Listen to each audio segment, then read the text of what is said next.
That's probably my fan. Okay. Not sure what I can do about that besides maybe...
All right, here we go. Also, made sure this time my mic is picking me up, and also the desktop audio is being picked up, which means this time around we won't have to worry about an hour of silence. Well, it was more like 20 minutes last time, but you know what I mean. Hello, everybody. My name is Quest1 Faustus. I am a tabletop VTuber, more tabletop than VTuber, obviously. And we are back with episode 1, session 1 of A Simple Walk. Or A Simple Path, as I've taken to calling it, now that we have switched to Pathfinder. We follow 7 intrepid souls, one of which is sadly too sick to participate today. You're out there, I know you're watching. We love you, and we're glad that you're taking care of yourself. These intrepid souls each have, through confluence of fate, come to find themselves on board of a boat, which is heading to a small place known as Donny Confederacy. It is a coalition of vampire families and other powerful, intelligent undead came together to create an oligarchical, meritocratic state that runs the world's banks, and also is a high export of incredibly competent lawyers. They are neutral to all things in the world. They don't care about politics, religion, or other squabbles that the lesser-lived creatures, or the living creatures, indeed, care for. They just worry about themselves. They worry about making a buck and making sure that the code of the and the word of the law is followed. As some of my players put it previously, they are the essence of lawful. Sometimes trending towards evil, but they do endeavor to stay neutral.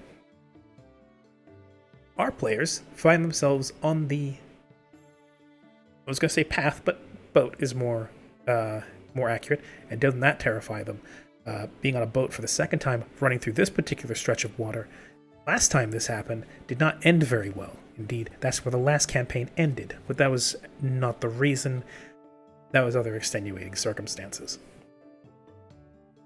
The trip extends for a couple of weeks as they make their way from the archipelago paradise of Haven, home of the turtles in this world, to the Mordani Confederacy. Across the ocean of Korok, making a wide berth around the darker, deeper areas, as that is where the ocean folk and their capital city resides, open only to those who have been deemed worthy. They make their way around. Illustrate this with a nice big black arrow. Up towards the Immortal Strait. As they approach, the skies darken somewhat. And as some of the people on board begin to panic somewhat as the clouds thicken and the sky darkens, Stanislav, captain of the ship and employer to many of the people here, makes something of a unamused face, though he rarely ever does anything besides, clarifying that no, that isn't because of some evil pall hanging in the air, that is because it is turning to night. Which coincidentally is as a result of some rather powerful enchantments put over Mordani that help to keep the harsh rays of the sun off of the nation. Also partially why it is. What on earth are you guys doing?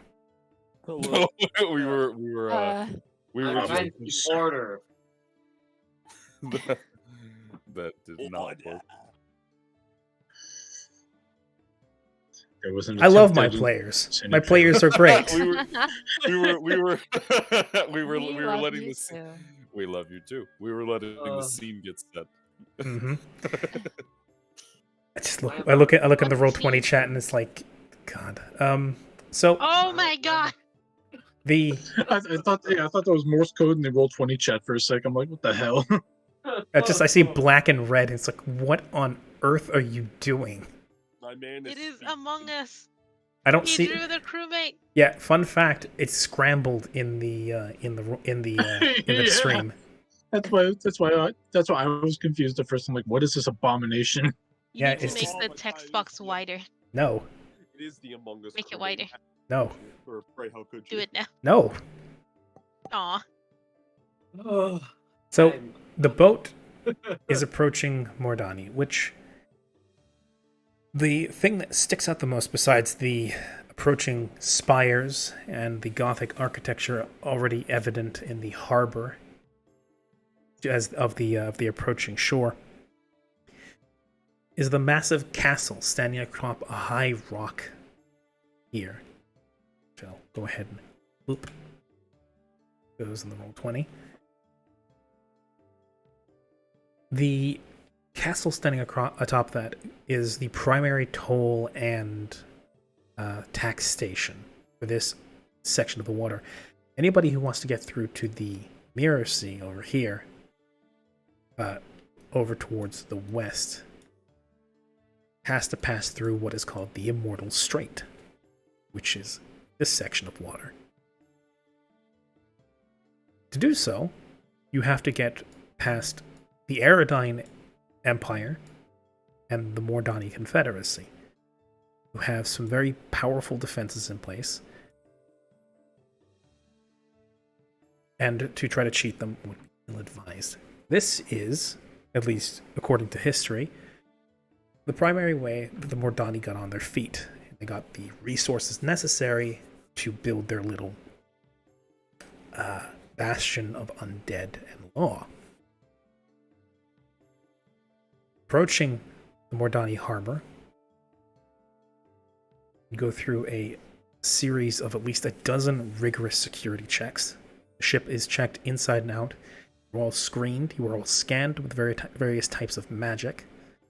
A few of you get an odd look from some of the officers, who some of you would identify as being various types of ghouls, wights, and a few vampires mixed in.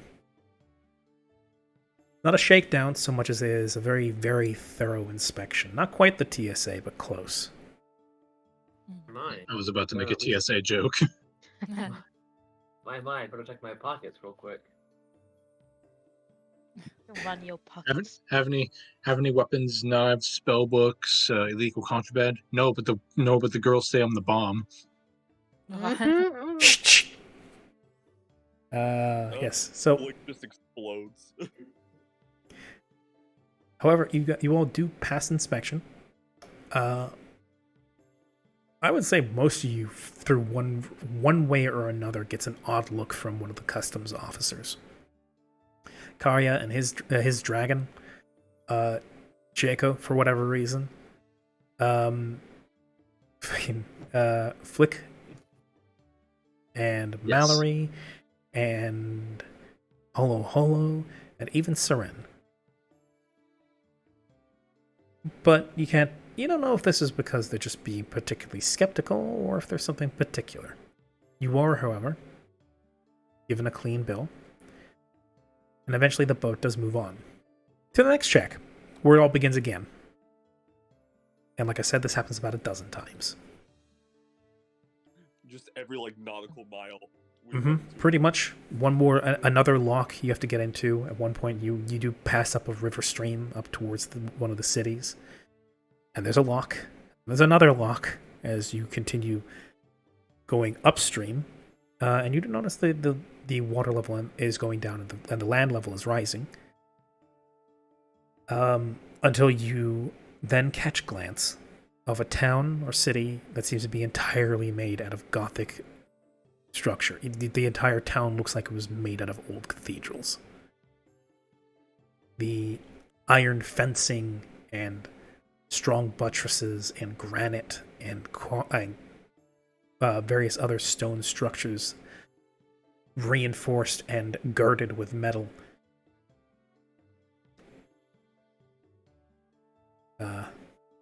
Yes, we just arrived at Yharnam. you Yes. are just pretty much. We've arrived in Gotham City. No. We're in the hunter's That's- dream. That's the city of Iris. We're not there today. That's Mm. tomorrow. Not yet. Not tomorrow. Yeah. Yes, actually not tomorrow, isn't it? Yeah, no, it's Pepe's birthday. Fuy's birthday. Yeah. Anyways, I'm old. we are finally docked, yeah? Is that Not- what's going on? Not quite yet. You're still getting through the last of the checks. Stanislav is obviously, as ever, unamused. He seems entirely used to this. Every single time one of the customs officers first board, and before they can even get what do you call it, papers and register, he immediately has the folder out again, and the ledger that he has for the ship's cargo is covered in customs stamps. And as usual, he has the processing fee in the form of a small bag of gold, ready at the ready. Every single time he's got it. He just throws it into their hands. They go about their inspection, and he seems to be familiar enough with this to the point that he has the whole thing down to a science. And obviously, customs officers appreciate this because it makes the entire inspection about as quick as it can go, which is to say, still takes too long. Sounds about right. After several hours of this, as each check can go from anywhere from 10 to 15 minutes to half an hour, or 2 hours if they're being particularly thorough, which could usually be accelerated by reminding the officers that there are other ships in line, ones who probably carry with them vampires of higher station that could potentially get very angry if they are kept waiting for too long. And while the Mordani themselves are a fairly incorruptible sort, you still don't piss off the older vampires. They hold grudges for a very long time. Partially because they live a very long time. That is the secret to it, yes. So, eventually you guys get through the last lock, the last customs inspection, and you come drifting into to the port.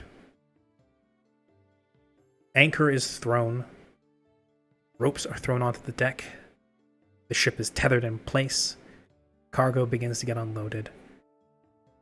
And Stanislav bids all on board to wait before disembarking, as he has a few things he would like to make clear. Standing on top of the deck, much like the first day you all set sail, Stanislav stands chest out, hands behind his back, chin up. This time, no veil, just the thin, fairly young-looking face, though pockmarked with scars, as he addresses you all and speaks. Now, some of you may have already been here to the Mordani. I must warn those who have not of a few simple rules. As I've said before, blood is money here at the Confederacy. I pray I do not need to explain why you should stick to the main streets. The word of law is ironclad here, but they are not necessarily laws that you are used to back in your home.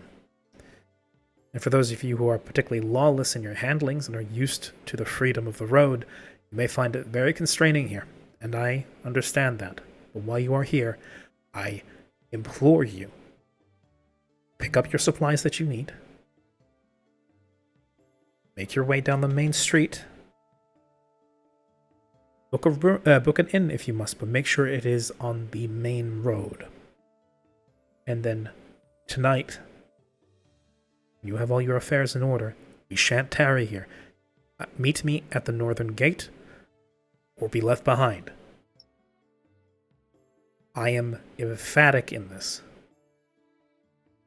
because if you stray, if you break a law that you are not familiar with, the penalties here in the Mordani are very stringent, and dare I say, unfair to those who are not familiar with them, which is most people besides the natives who live here.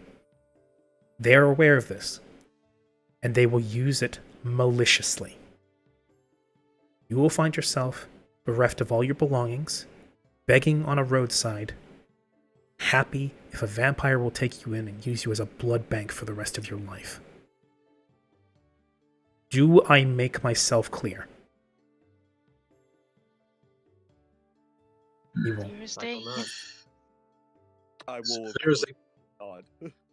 Yeah, she simply nods. as clear as a glass full of vodka. Crystal vodka, that is. Indeed. We have a connoisseur of the Western countries, I see. Well then, if I've made myself understood, and I've not worn out my welcome, the city is your oyster, so to speak. There are plenty of markets here, and plenty of shops that will take your coin happily. Spend what you need to, gather what you need to. Food is obviously of importance to you. We will bring food of ourselves with us on the caravan, but having emergency rations is never bad. Water shouldn't be too much of an issue. Once we reach the northern areas, we will be able to melt snow. But as I said, bringing a few extra containers also never hurts anybody. Cold weather clothing is suggested. Strong boots, snowshoes. If you have a cart or anything that you would wish to purchase, make sure that it also has runners with it. Strong horses. Though you shouldn't need many yourself, we will be providing the caravan. Just make sure that you yourself are provided for. We want to make this trip up north as smooth and as quick as possible. My second in command will be seeing the expedition out and leading you to the area where you will be reclaiming bounty that I have commissioned you all for. Best of luck to all of you. We'll see you at sundown. With that, he dismisses you all with a wave of his hands.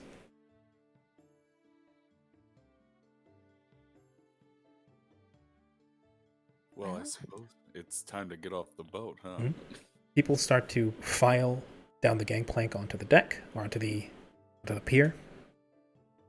There are porters and haulermen and all sorts seething about the harbor. And as people begin disembarking, taking their, if it's just their backpacks, their weapons, their goods, as ghouls begin unloading the cargo crates and barrels. What would you all like to do? Well, I suppose Mike. Oh, well, here, no, I'll let you guys go first. Well, I think Siren was just gonna say, from his explanation, it would benefit us all to stick together, I suppose, right? I suppose that's not a bad idea. As long as we keep each other within eye shot and ear shot, then it shouldn't be too much of an issue, I don't think. I suppose then that's probably the best thing to do. Truly, traveling together is much safer than traveling alone in places you're unfamiliar with. Yes. Frankly, We can help each other. I'm not a fan of bloodsucker mosquitoes, if you get what I mean. But, you know, yeah, we should probably get out of here. He kind of motions around to the surrounding of everything else. Yeah, Flick in kind of a low voice will reply to Karya. Yeah, I'm not a big fan of undead myself. Bad history with them. I mean, undead aren't too much of a problem. It's the ones that are conscious are the ones I'm not too big on. But, you know, never mind that. See, the other kind I got no issue with. It's I don't know, it's hard to explain. Don't worry, not completely prejudiced against them, but let's just say I had a few run-ins with them that didn't end. It's hard not to hold prejudice against someone whose entire, well, sustaining quality is drinking your life force. But I understand. Anyways, he'll kind of motion to Vair and just like a little whistle, and he'll start making his way properly off the boat onto the docks. Past the docks, rather. I guess walking wherever, because I'm assuming, where is Main Street? Because he said stick to the main street. Mhm. But I don't think he told us where the main street was. Well, it's fairly simple to see. The harbor itself, there is a square, a plaza, where there's a lot of carts. There's carts selling. Sorry, there's stalls selling all kinds of goods. As markets on harbors tend to, they have a focus on imported goods. There are hawkers shouting about freshly caught fish. There's ones shouting about jewelry, spices from imported from what do you call it? Spices imported from from Shibak through the Orland Mountains. There's you get the idea. It is in fact It's a market. it's a port bazaar. Yeah. The bazaar itself shoots off in a what do you call it? In what is approximately a road that is about 8 shoulders wide.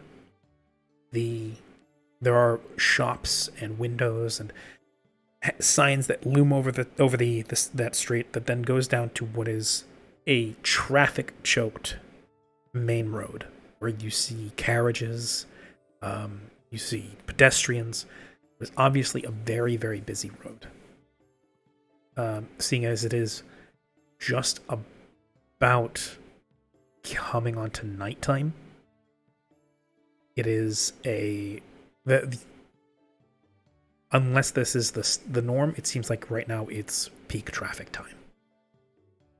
There are, of course, the entire town is dense, and there are sprawling side streets that go off on every direction. Some are empty, some less so.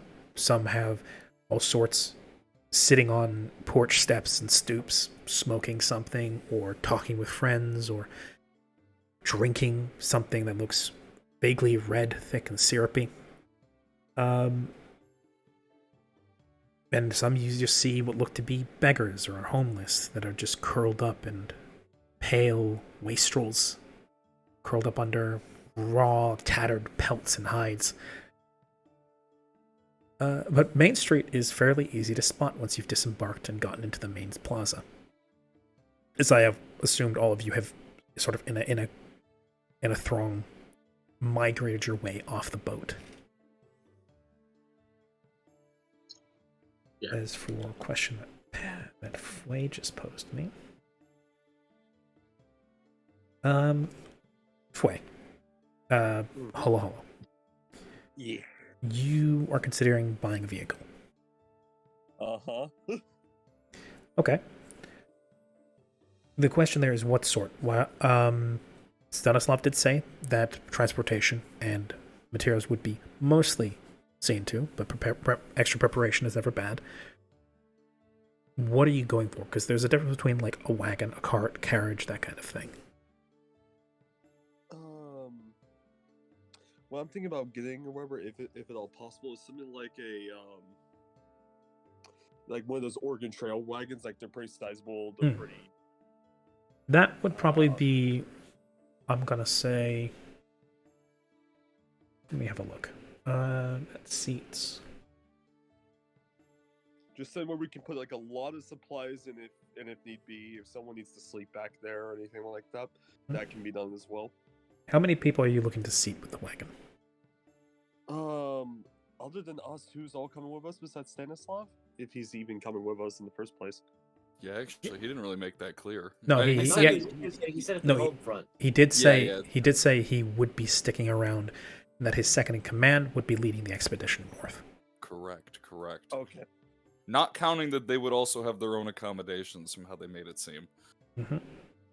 Okay, so, and there is 1, 2, 3, 4, 5, 6, and since Vera's not here, 7. So, I doubt we could probably. I highly doubt we could probably get like something that could sit 8 people. 8 people, no. But You could get. There's 2 ways you could do it. You could get a wagon, which can seat up to 4 people and has 1 driver. That a wagon can also has internal space for cargo and other belongings. You could get a carriage, which has a driver and up to 5 people. that only has room for luggage on the roof or on the back. Alternatively, you could shack up in one of the, or like stick to one of the wagons that will be going on the caravan, but you have no idea or guarantee of what that will have and what sort of environmental protection it will have and what supplies will be on it, and who you will have to share it with. If you wanted to be able to seat this whole group, including the capybaras and the dragon and all your belongings, you would probably have to go for 2 wagons. If you want to be How much is entirely one? self-reliant. How much does one wagon cost? Depends on the weight class of the wagon you want. Okay. Light, medium, and heavy. That changes the size, as a light wagon, a medium wagon are both large size. Mm-hmm. Just checking what the difference is. It can be heavier, harder to topple.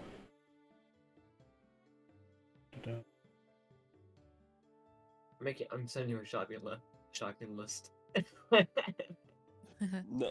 So We're all going as a group yeah, to it's different the shops. same capacity, weirdly enough. Just how sturdy they are, and each light goes for 50, mediums go for 75, and heavies go for 100 each. That does not include extra wheels, planks for repair, extra tarpaulins, or the horses to pull it. Lucky for us, we already have 1 horse, so that's actually. But are you confident that Mallory will let you take their prized horse and then use it as a wagon pull? Is it because if it's just like a riding horse, then it might not even have enough strength. It's also a matter of training. Because it is combat trained, but I don't think that applies to wagons. Combat trained. It is a It is a battlefield riding horse. It is not a draft horse. But if we make it a combat wagon, that's not going to suddenly make it I know. suitable.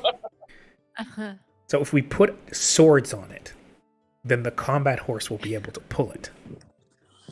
We put a gun on it. No, that's for later. If we armor the horse and the wagon into one entity. For a small microtransaction payment, wire me $5 with PayPal, and I will give your horse armor. God damn it! Yeah, listen. Okay, so We let's give. consider We, this. 5 people. Sorry. No, you were on a roll. What's up? So 5 people to a cart because 4 passengers, 1 driver. But then we still have a dragon and 2 horses. So, I mean, if Karya wants to ride on his own dragon and Mallory wants to ride on his own horse, that would be an extra horse for the last person. Mm-hmm. Assuming that Mallory would allow such. Wait, what? Mallory would allow what? You said because Mallory has 2 horses, yeah? He has 1. That's 1 horse. He has a horse and a hawk. Oh. Yeah. Oh, okay. My It's not bad. a hawk, it's a falcon. Falcon. Bird. It's a bird. Falcon. Yeah. It's a hunting bird. Holo's just gonna raise his hand a little bit before speaking. I have a ton of money. I don't know why you guys find any value in it. He's just gonna hold out this large bag of gold. Oh. That's impressive. 1 second. Why are you here? That's a very good question. Actually, this reminds me of a time back when I was a little younger. I didn't understand the meaning of gold myself. Huh. Go figure. That's important, apparently. I'm just letting you know. I will say this real quick. All the items, the most expensive item I bought out of the starting gold we were given was only 75 gold pieces. Oh. Mm-hmm. And I have basic stuff like a bedroll and a blanket, a few bottles. And what was really expensive was my alchemist lab, my little portable alchemist lab. But I'm currently sitting around something like 2,900 gold. My goodness. So because I didn't really spend it on magic items or anything. So Actually, now that I think about it, I also didn't really get magic items. I just got like basic stuff, so Hmm. I I should also have- have a decent amount. Since I I decked out on messed- everything. I didn't expect us to buy extra stuff. Since I kind of messed up. Freeland. Since I kind of didn't actually buy things, I mean, I bought a weapon. Y'all are still so used to fucking 5e at this point where there's nothing to spend gold on. Yeah. Yeah. I got Yeah. I'm actually looking at the item list. You know, I should see this is part of the reason why I have this as part of the first session, as a chance to actually roleplay and go out and buy stuff, because the Mordani city, or the capital of Mordani, which is fiddly enough called Mordan, is full of all sorts of valuable shops and useful shops and ones that carry imported goods. They're just, they charge a premium. But if you guys did have some things you wanted to buy, like some magic items, potions, materials, heavy clothing for the winter, now would be the time to do it. I can make Yeah. make clothes for people. Funny enough, but Mhm. I need a heavy coat for Esmeralda. And should you wish to, and if Mallory is feeling particularly, particularly charitable, logistics roll might actually let you get it at a small discount. I would suggest, hashing out a small or basic idea of what you guys want to get. Now, yeah. so we don't spend forever on just a shopping trip and make that the whole session. But Now, but I was gonna say one thing real quick. Hmm? The punch showing everyone the gold, and Karya saying that about not when I was young, I didn't know the meaning of like the value of gold and like money and stuff like that. Holo's just gonna look up at him and say, "Yeah, a lizard guy left this behind. He didn't come back to get it, so I decided to take it." That's. I see a lot of myself in you. Huh. I never thought I'd feel that before. Anyways, well, good on you. Speaking from personal experience, gold's been in my veins for quite a long few years now. I mean, I'd love to go into more detail about it, but I prefer probably saving that for a He's little gonna later look at because you. Holo looks at you like he takes what you said very literally and is like, "Wow, how do you live with gold in your veins?" Oh my god, are you my child? Flick just shrugs. He's not sure how to respond, so he just shrugs. That's quite interesting. I didn't know catfolk had gold in their veins. And he's gonna look back at Card and he's gonna say, "Well, how old are you?" 22 cycles, I think. I'm not too sure. I've just been guessing, frankly. You don't really keep up when you're, it doesn't have sun. I know I'm like more than 100 cycles right now. How young. Anyways, There is an easier way to tell. I think I'm somewhere on the order of 28.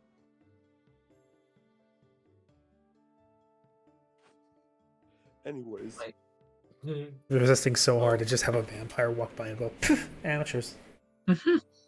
amateur.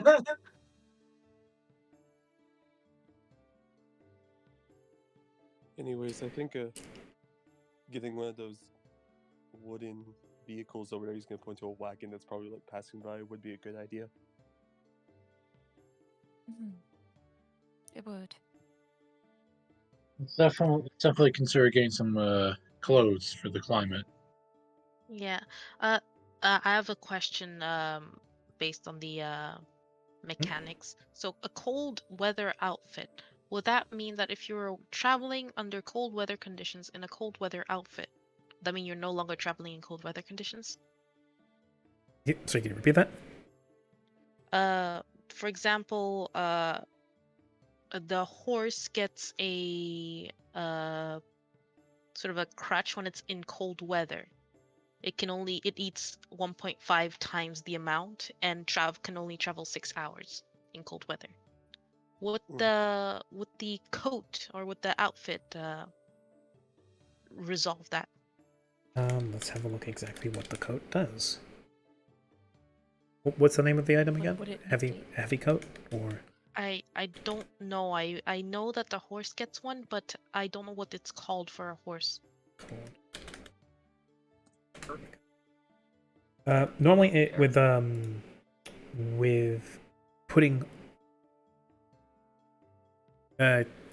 you would take whatever cold weather clothing, so a cold weather outfit. In this case, whether for an animal companion, say that you upscale it in price to fit a larger creature because it's specially shaped. Cold weather climate. This outfit grants a +5 bonus on fortitude saves against exposure to cold weather. I would say it's still in cold weather, and as a result, it would have to eat more in order to stay warm. It does not nullify the effects of being in cold weather, it just makes it easier to resist the effects. Okay. And what are the effects? For cold weather is Yeah. +5 bonus to fortitude saves against cold weather. Oh, but what effects do you resist? Oh, it's things like hypothermia, exposure, snowstorms, that kind of thing. Oh, okay. That would be 15 for for cold weather clothing for a horse. Okay. I am definitely taking that. Okay. All right. Of cold weather clothing. For normal. Speaking of cold weather clothing, Yes. I think Siren would also like to buy some cold weather clothing for herself. Okay. And just some like food provisions, and I think she'd look for it like a little tea shop. All right. Well, a cold weather outfit for a medium-sized humanoid will run you 8 gold. Mm-hmm. God. Cold weather outfit, tea, and what was the other? Was there anything else? Like food provisions. Like, right, rations. In order to get yourself some rations, normally that'll get you 1 gold per pound of rations, which will last you a day. Not 1 meal, 1 day. So,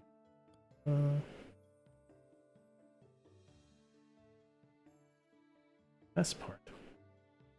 Financial equivalent to torture, as Paranoia puts it. Rations. Trail rations will run you 5 silver for a pound, which will last you a day. There are specialized rations that can be purchased with varying costs, but those have fairly specialized points.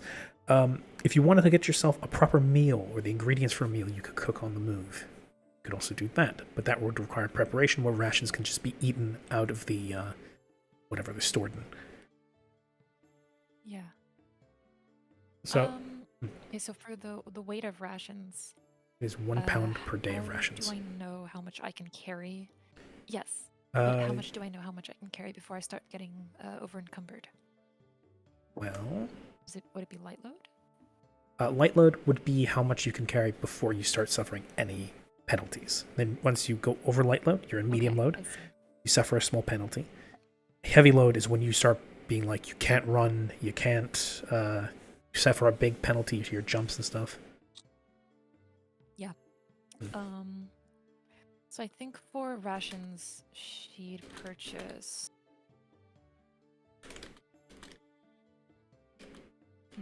Let's say we also have stuff on the boat. Let's say 10 rations. So 5 gold, yeah? Yep. Okay. And so then it's 8 for the clothes, 5 for the rations. Is that everything? If you want to get some tea, there are, in fact, if you ask around, actually, give me a knowledge local. Okay.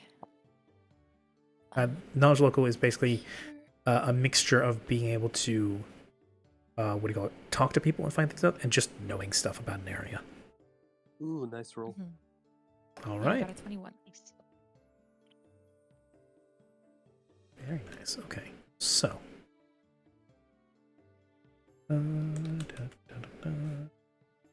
Quick question while we're in between this: do we all just want to bring our gold together and then go out and buy stuff like that, or would you guys rather keep your gold separate? I would keep. I'm gonna be honest. I have I don't know you guys yet. I don't know you That's guys true. yet. My That's- money. That's fair. David. subsequently. I don't actually have that much. I think I'm pretty broke. I spent mostly all my gold. I have a like single digit of gold. I think I thousand think gold. I I think I spent most of my gold on masterwork stuff. Mhm. Though I'm So have like some gold left Hmm. over. feel free, whether it's in the Roll20 chat or just in Discord, to discuss and hash out what exactly you want to get. Remember that the SRD site, I'll go ahead and actually copy the Must have been used. yeah. Post that in Simple Path. Use that for your basic adventuring shopping. There are other tabs which have other gear. Siren. Yeah. Asking around a little bit, you are actually directed to a few better known shops. One in particular seems to be very well regarded by the people of Mordon. Would you like to go there?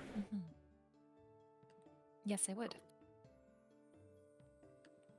The shop has the rather charming name of Somnolent Sustenance. Upon going, it is much like many of the facings of the shops here in Mordon are grim looking. There is iron girders over the window, but through which you can see what seems to be a fairly warmly lit by gas lamps studio, with lots of little drawers on the walls. Opening the door, there is a small jingle of a bell above you, and as you step in, there's nobody behind the counter. But there are a few people browsing around, sniffing at some of the drawers as they pull them open, put their nose over it, sniff a little bit, close it, and then go on to the next one. So people browsing.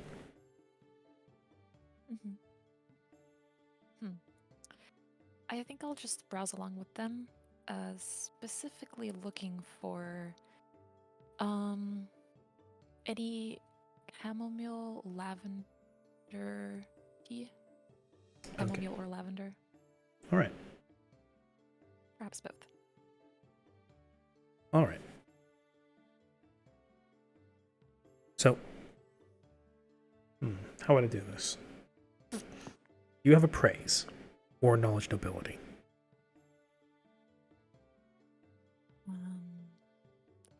Like proficiencies? As skills, yes. Skills. I do have praise and knowledge nobility. Okay, whichever one you would like to roll, go ahead and give me that. I'll do praise. Excellent. 22. Wow. Well done. So, having given counsel to the people of your village quite often, and usually over a very nice cup of tea, you know your teas. You know how to steep it right. You know what separates a good tea from a bad tea. And also how not to be a snob about it. You check through, and there are, as you would expect, a fairly respectable tea shop in a port city to have. There are many teas here which are imported from all over the place, but there are also blends you don't recognize. Ones that have strange names. Sometimes they're labeled in other languages. Some seem to be locals. There's Mordon Mellow. There's there's Crypt Crude. There's the we call it the Ghoul's Guile. There's a few there that are quite obviously from around here. And they have mixes of different flavors. They have some that are a little heavier on the chamomile, some that have a little more, what is it?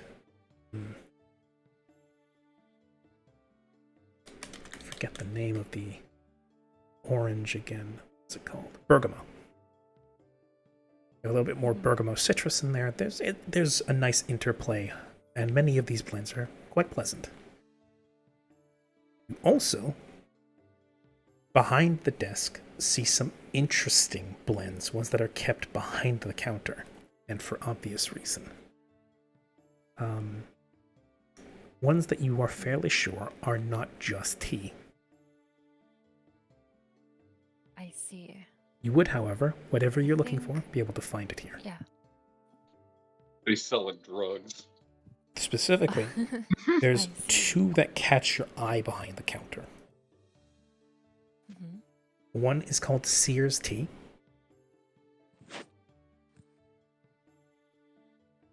You've heard about this one. Specifically that it tends to be used by augurers. And is used in divination ceremonies. This is magical. In fact, it is potently magical. And helps with the use of augury spells to see far and into to see far, to see well. Mhm. The other one that catches your eye, something known as Dreamtime Tea. Mhm. This one, you actually recognize and can smell a whiff of it on the air here. Your mother used to use this on occasion. In fact, one time when you were having a particularly bad nightmare, and were having a lot of issues getting to sleep, your mother brewed a little bit of this. And just the smell alone brings back memories of when she used to stroke your hair as you would take a sip of it and drift off to a dreamless sleep.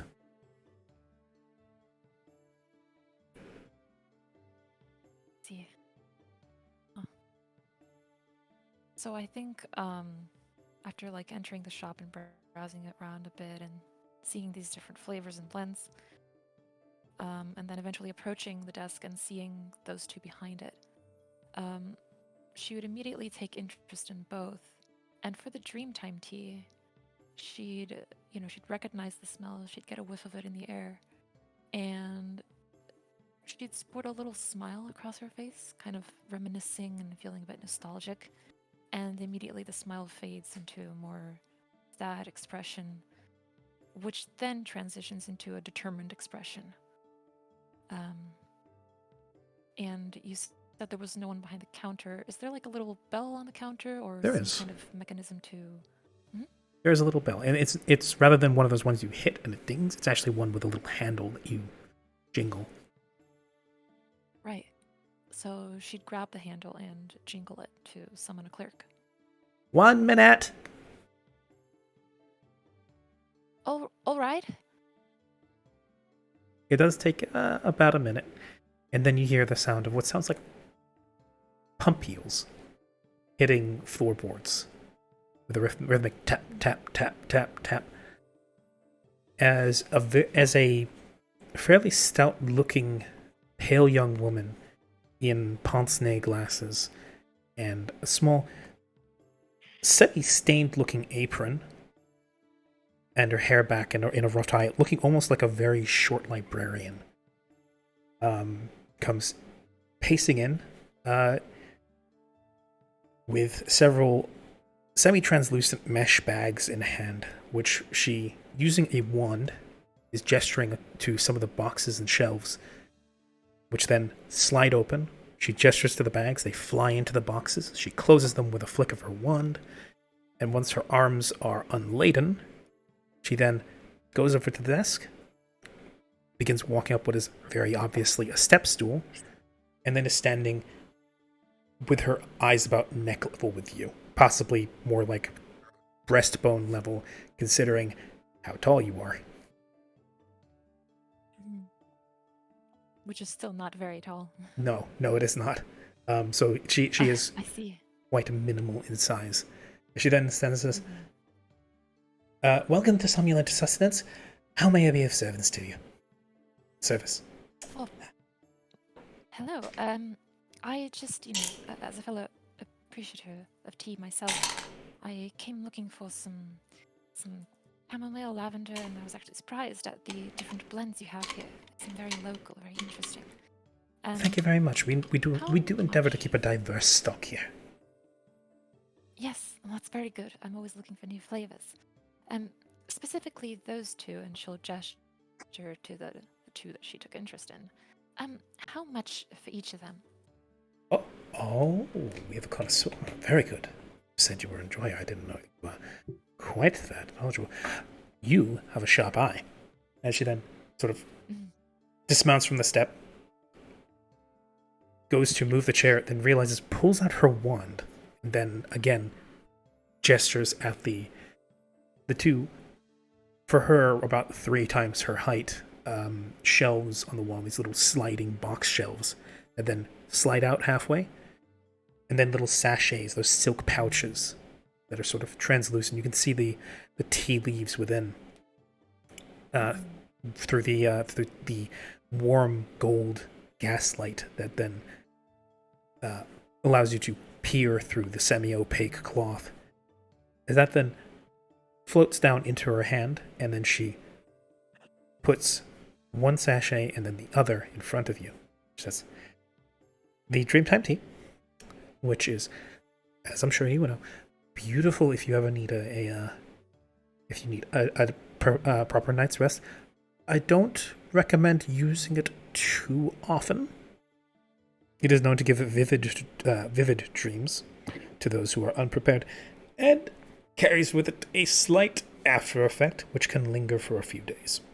Use it too often, and you may find your senses dulling significantly. She then gestures over to the Seer's tea, and this is a favorite among diviners, especially when they want to actually practice the art rather than faking it. There are too many of those here. For some, it is something of a cheat. For others, it is an assistance. It does run rather premium, though. I must warn you, it is not a cheap thing, and it is developed in a very particular monastery in the Orland Mountains. They do not part with it easily. It is quite expensive. The Dreamtime tea, normally, for each Dreamtime tea, normally for a single sachet, I would charge 150.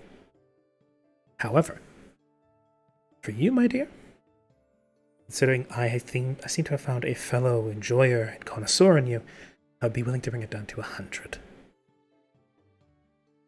For the Seer's tea, I'm afraid I can't be quite that liberal. The most I can do for you is 250. I see.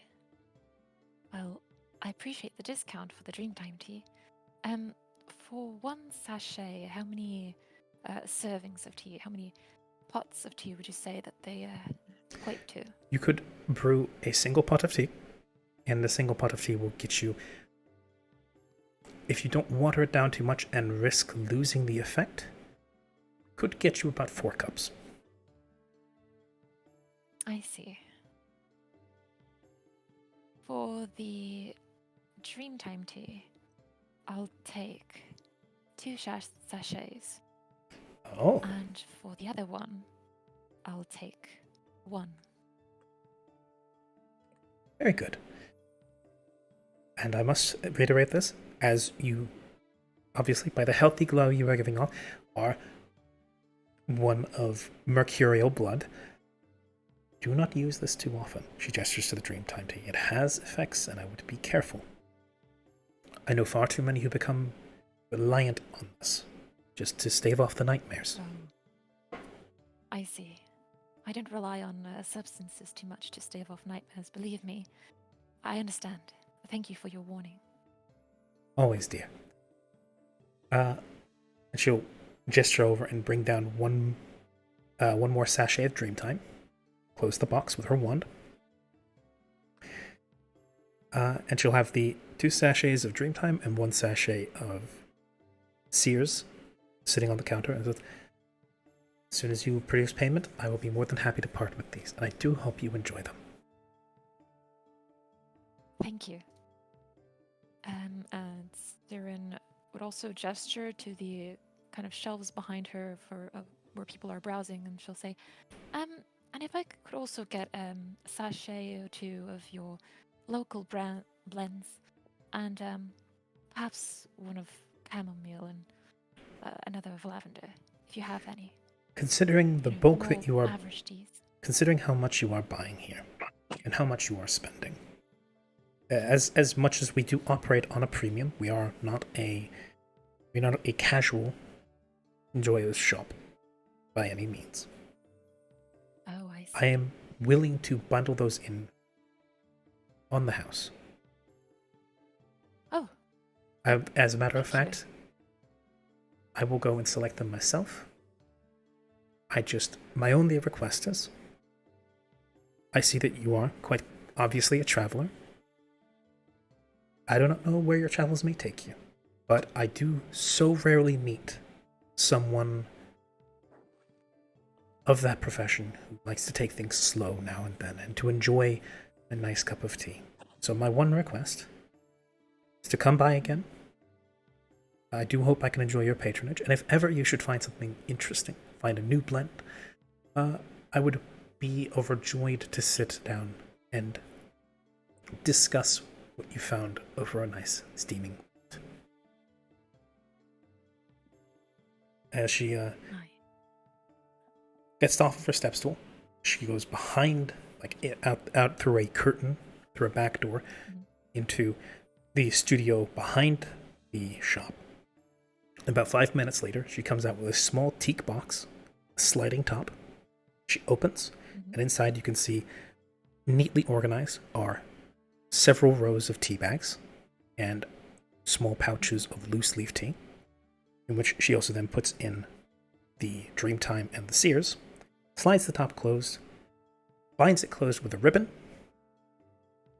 and then slides that over to you. That will be 325 gold. And Siren will take out 325 gold and part with it and say, "You're a very pleasant person to be around, I will say. And should yes. I ever encounter any other..." I don't believe I ever asked your name. It's terribly rude of me. She will then extend her very small hand over the counter. I'll shake her hand and say, "My name is Siren Mashara." It's a pleasure to meet you. My name is Esmeralda. She will then, with the other hand, sort of slide her spectacles up again, gives you a little fanged smile, and then once more dismount from the chair, give you a small wave, and then say, "Do come by soon." And she then trots back out to the back room. And Siren will take her purchases and continue on into the thoroughfare and meet up with everyone else. Okay. In that time that has happened, have you guys come up with things you would like to get? I actually was working on the list this whole entire time. Good. I was hoping I for made that. my list. I like to get mine. I sent you it. I'll answer my question real quick so I can do proper. I'm broke, so I don't got a list. Oh yes, actually, I did. I was in the middle of typing something up. Visuals. Let's see. If you wish, are you visibly moneyless, Frey? Physically, I believe I have. Are you visually? Oh no! I patch up my clothes myself, and let's just say I don't necessarily look like I'm going to a party, but I'm definitely cut of the adventuring cloth. Oh my, oh dear, get you, Chaggle says to Frey. I have some extra change. I have some extra gold if you wish. If you need something, you may follow me, and I shall help. I shall get you something if it's not too expensive. Is this some kind of one of those fey tricks, where you pull me aside and You'd take my soul or something. I may be a fox, but I'm not a fae.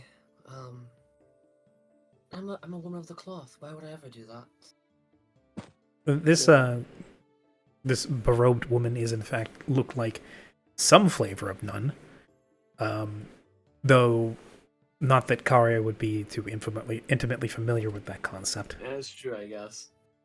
I've only been gone for like 2 years at this point from the mountain. Mm-hmm. Yeah, but And most I of mean, your I time was suppose spent around dwarves. exactly. I went from wandering a mountain for a year to then staying as a dwarf pirate for 2 years, and And getting kicked off the boat. then I got here. Then I got kicked off. So Hey, yeah, no, I suppose Ikaria will kind of give a shrug and, well, I mean, I guess I could probably eat. I don't see too much game out here, so why not? All right. If you may follow me, after I do my shopping, I may get us both a meal. If that's all right with you. Ah! He shrugs. And he kind of gives a little whistle to Vair, and they both kind of follow along with Chaiko. You get some very interesting looks with the dragon waddling on behind you. Hey, Rami, quick question: how much is winter clothing for animals and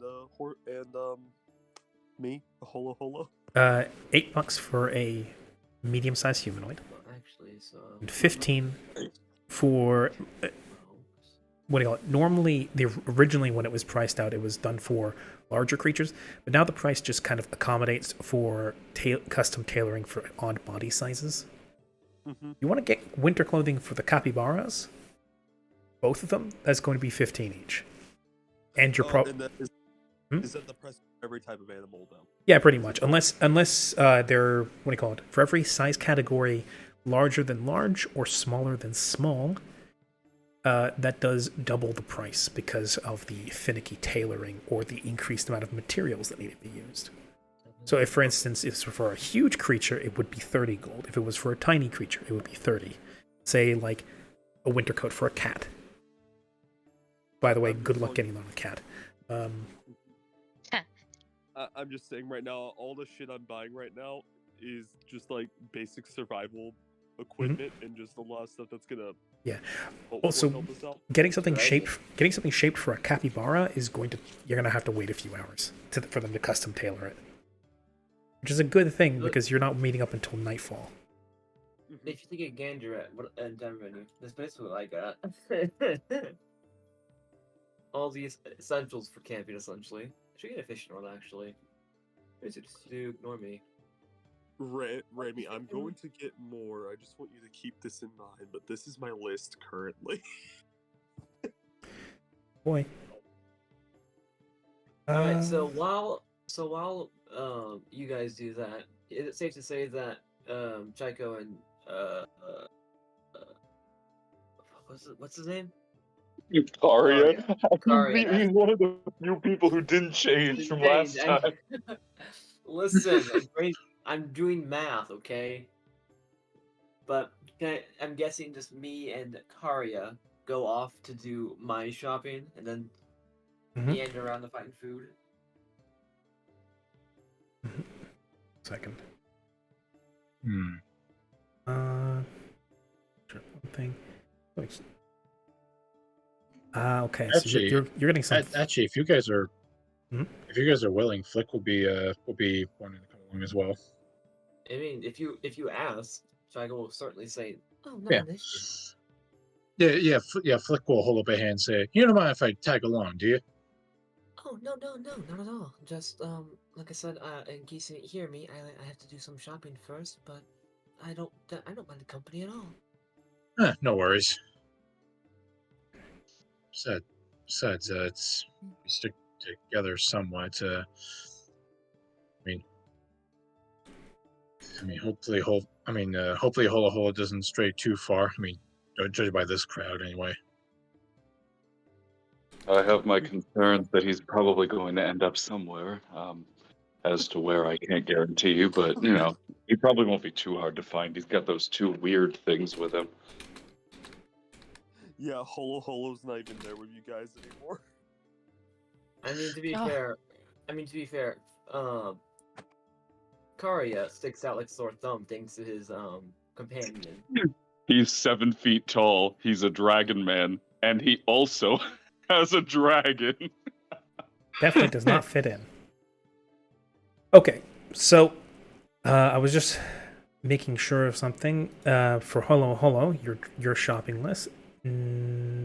That's some hefty shopping you've got going there. Yeah.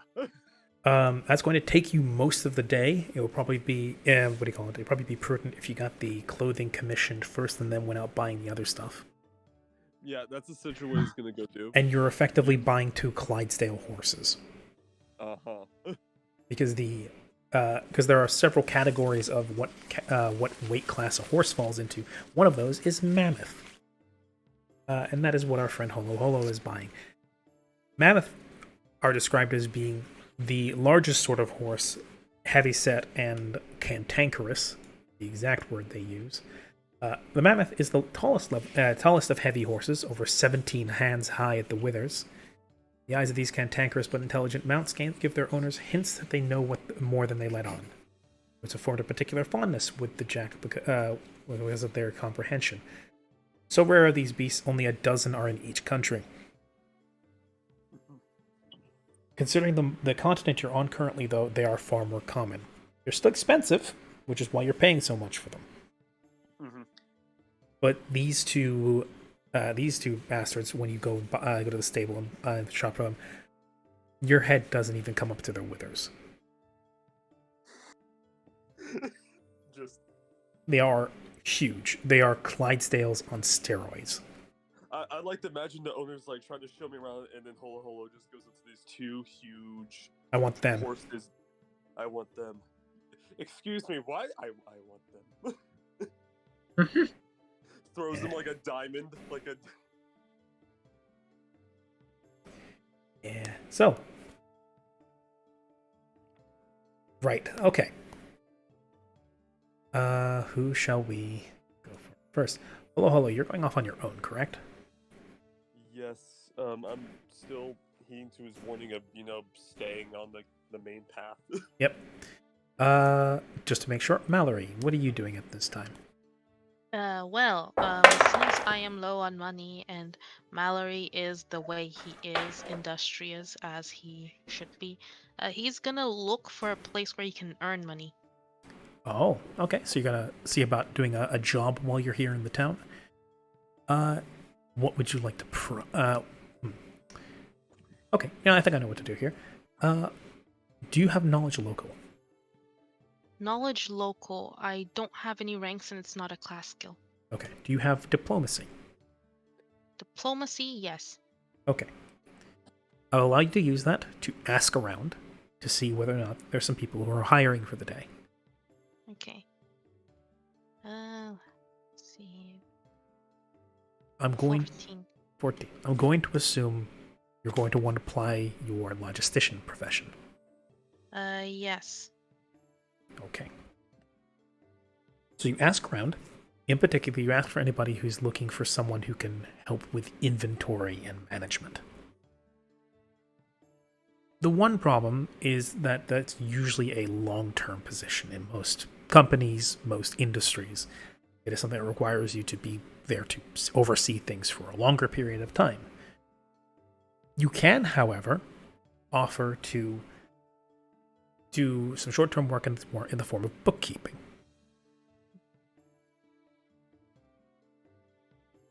You do manage to find, and it's not necessarily a super high-paying job, but they do find out that some of the warehouses on the wharfs need, need their inventory and stock taken. And should you manage to make an accurate ledger of what is contained within 3 of the warehouses owned by one of the families here in Mordon, you will be paid commensurately.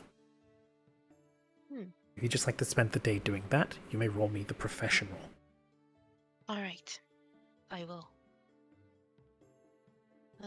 Roll 22. Very nice.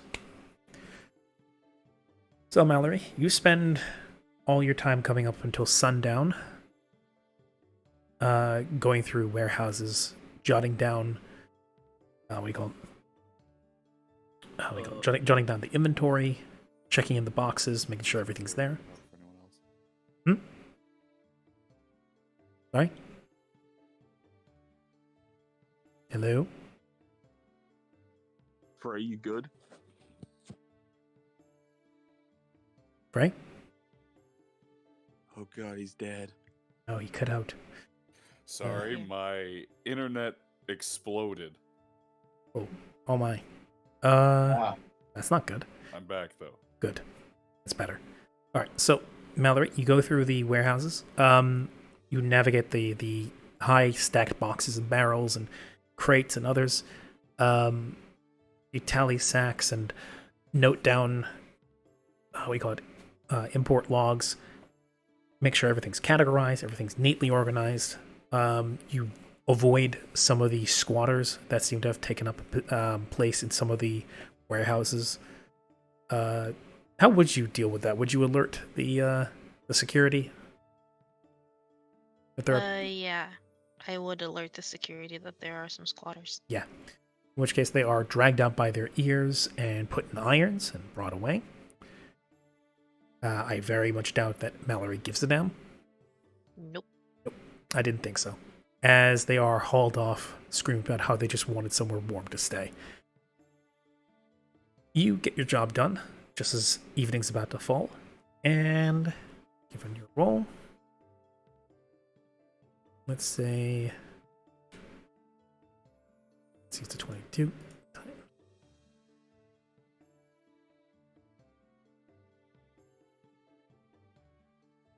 It's for a single day's work. That's not correct. You net yourself a cool 110 gold. Awesome.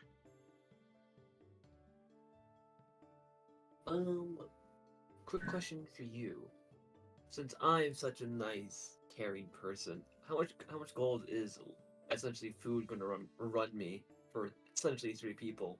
For 3 people, depends on the quality of the meal you want to get. You want to get a decent quality one, it'll be 5 silver per person.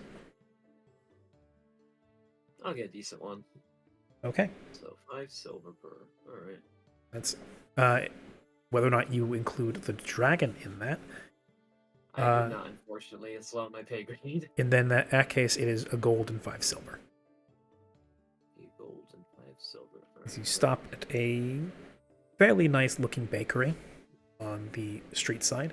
They do have places like this, because on occasion, some dump here and ghouls and others will stop to eat.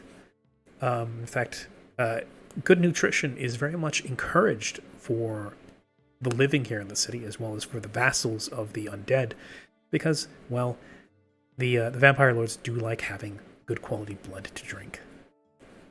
As a matter of fact, good nutrition is sometimes downright professional necessity, because the better the quality of your blood, if you want to sell it, the more gold you get in return. As you're sitting down to eat, this is in fact one of the conversations that a vampire is having with their vassal ghoul at a tableside. Someone who obviously looks confused and not entirely sure of where they are, quite possibly a new convert, as the vampire is giving them the fill-in. So you guys get some nice exposition on the side there. 3 of you sitting down, having your choice of hot beverage and pastry. You two are welcome, by the way. My wallet. Okay. Soon you should be the one giving me money. I have to ask. Yeah, this is called I investing. have to ask. Is there a? Oh my god! Sorry, everything is like glitched. My laptop's like on fire. Is there a way to listen in on this conversation being had with this new con? If you want to pick up on anything that might be like being said in hushed tones, give me a perception. Okay, yeah, I believe I have a decent one. Let's check. Pull it out and let's give it a shot. 25. 25, very nice. Yes, you can pick up on pretty much everything that is said in the conversation. The thrust of the conversation is, as I said, the vampire filling in the ghoul on the particulars. This, as was suspected, this ghoul is a fresh convert. He was recently revivified or resurrected. What do you call it? We use some WAD terminology and say recently embraced. Recently undeathed. The vampire was the one to revive him and is currently going about basically doing a briefing as though this were a new seat of employment, which, according to the vampire, this is because when the man was living, he took a loan from the vampire's family, one that far exceeded the amount he could pay. And one of the stipulations in the contract was if he could not fulfill the payment, he would then serve out the the value of his debt in perpetuity beyond his death. Added on top of that is the price of the resurrection ritual, or the the raising ritual. And for the next 100 or so years, he is expected to fulfill his duty to the vampire's family. And once that is paid in full, he may either choose to allow himself to be released back into the cycle, or continue living as a free worker. The rest is him filling him on his duties, things like hauling heavy equipment or hauling heavy items, bookkeeping for the vampire, welcoming guests, cleaning, cooking, whatever really, any menial jobs that need doing, and should he prove himself competent, perhaps even being an aid to the vampire himself. And one day, he could form enough connections and get enough clout and swing behind him that he may even be somebody of station. Okay, so it's not entirely like a slavery thing. It is, but it's... It is indentured servitude. What it is willing, to a certain amount of willing. What do you call it? There is a debt that needs paying, and Mordani doesn't even let debt or death allow you to escape debt. Lovely. Damn, While we're at the table eating our baked goods, Psycho would like to ask. So, see, we were on the boat together, and since we're here enjoying these nice snacks, may I ask what your two names are? Because we haven't had time to fully introduce ourselves, now have we?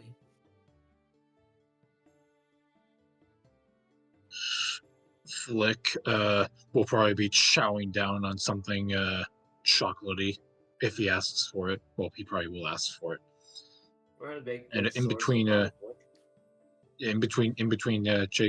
taking munches, he pauses, wipes his mouth a bit, and says, "Flick, short for Flick of the Year." Nice to meet you, Flip. And you? Pleasure to meet you as well. He'll kind of snap his attention back after sneering at the vampire. He's not very. He already doesn't like these people. But then he'll turn his attention back, and then he'll just kind of give her a nod and go, oh yeah, whatever. Oh, Karia. I don't really have a last name, but Orthos is generally what I go for, and this is Vair, my brother. Nice to meet you, Karia and Vair. Vair returns. Vair, where he's curled next to Karia's feet, cranes his neck up to you and lets out a little crocodilian hiss before once more curling up where he is. Would I be able to would I know about anything like similar to what Karia might be, or no? Do you speak Draconic or have knowledge Arcana? No. Do you have knowledge Nature? No. then the best you could do is give me a skill Yeah. roll, and the thing is with knowledge skills, some skills you cannot use untrained. Knowledge skills you can use untrained in Pathfinder. The only thing is, no matter how big your like intelligence bonus is, you only get the benefit as if you rolled a 10. Yeah, because otherwise Flick is going to look at Karya like Flick is going to look at Karya like he's fucking crazy. Yeah. You see he's kind of scaly. You know from your time in, what do you call it, passing through Shibak and places like that, that like having scales like that kind of reminds you of some of the lizard folk, but not quite. He's too human. He's something like that. He's something reptilian, and Vair is most certainly something different. He looks like a dragon, but in miniature. He looks like when the times you've had a dragon described to you, whether it's by fellow privateers, or if it's by people at Wotide, or passing through, and the great proselytizations of Shibak, where they speak of their great dragon ancestor. Looks like what they described, only he looks sort of feline and thin and sleek, where most people describe the dragon ancestor of Shibak as being massive and powerful and like what do you call it? Ornamented in massive spikes and jagged scales like rock faces.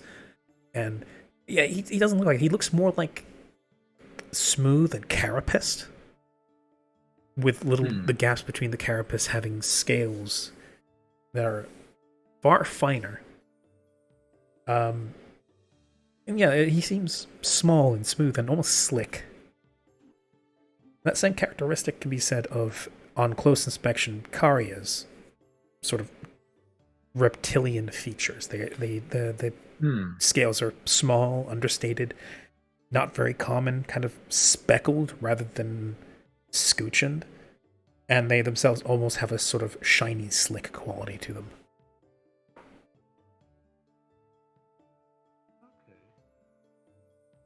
Well, after it kind of crosses around and kind of looks in the void. Oh, wait, there you go. Like, he'll crane his neck around. He'll give Karya and Vair a kind of a look up and down, and he looks at Karya and says, "You two are dragons?" You know, and he'll reach into his pouch and drop a gold coin next to Vair. Just immediately when Immediately, that's neck snaps out, clamps it between his jaw, and then swallows it. Yep. Yum. Gold. Yeah. He just like catches it in his beak-like mouth, throws his head back. So when he lets go, it's like how a crocodile eats a fish. He throws it back.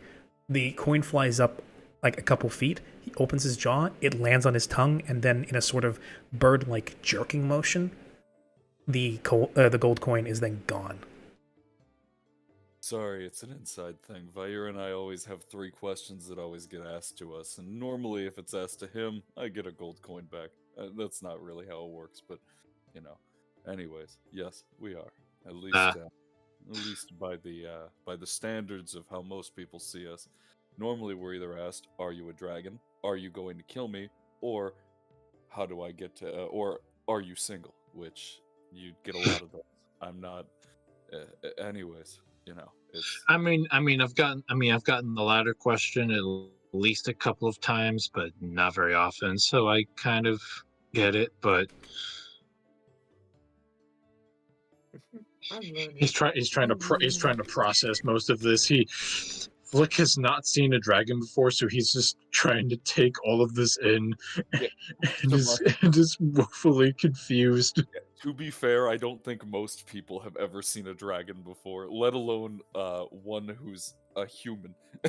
So yeah, I've learned as yeah. I've only ever had them described to me, so seeing you sitting next to a dragon while you yourself are also kind of a dragon. you'll see Flick. One of his ears is twitching like crazy because he's trying to figure you out. Sense motive, go. No, I'm kidding. Sense motive. I mean, if you want to read him, Oh. sense motive is the method. Gets a nosebleed and a headache. Well, no. He's just trying to process what Karya is. Yeah, no. Ikari is just kind of gonna lean back. Okay, so the "what are you" question. Well, he'll kind of lean back in his chair a little bit, just so that that the newly turned ghoul and his vampire is, I guess, slave master can kind of eavesdrop if they're curious. But obviously speaking loud enough so that it can be said, it can be heard rather. He'll go, I was born as a slave, and a slave to a dragon is not necessarily a great thing. My mother, a human, and my father, a great red dragon, is... Well, I don't know where he is anymore, but Vair and I are obviously a little different.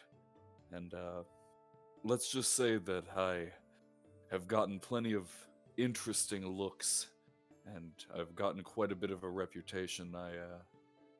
I'm not a fan of slavery or dirty, underhanded contracts, which is why I'm not too fond of being here. And frankly, if I had it my way, well, let's just say that I wouldn't surround myself with people of ill repute. But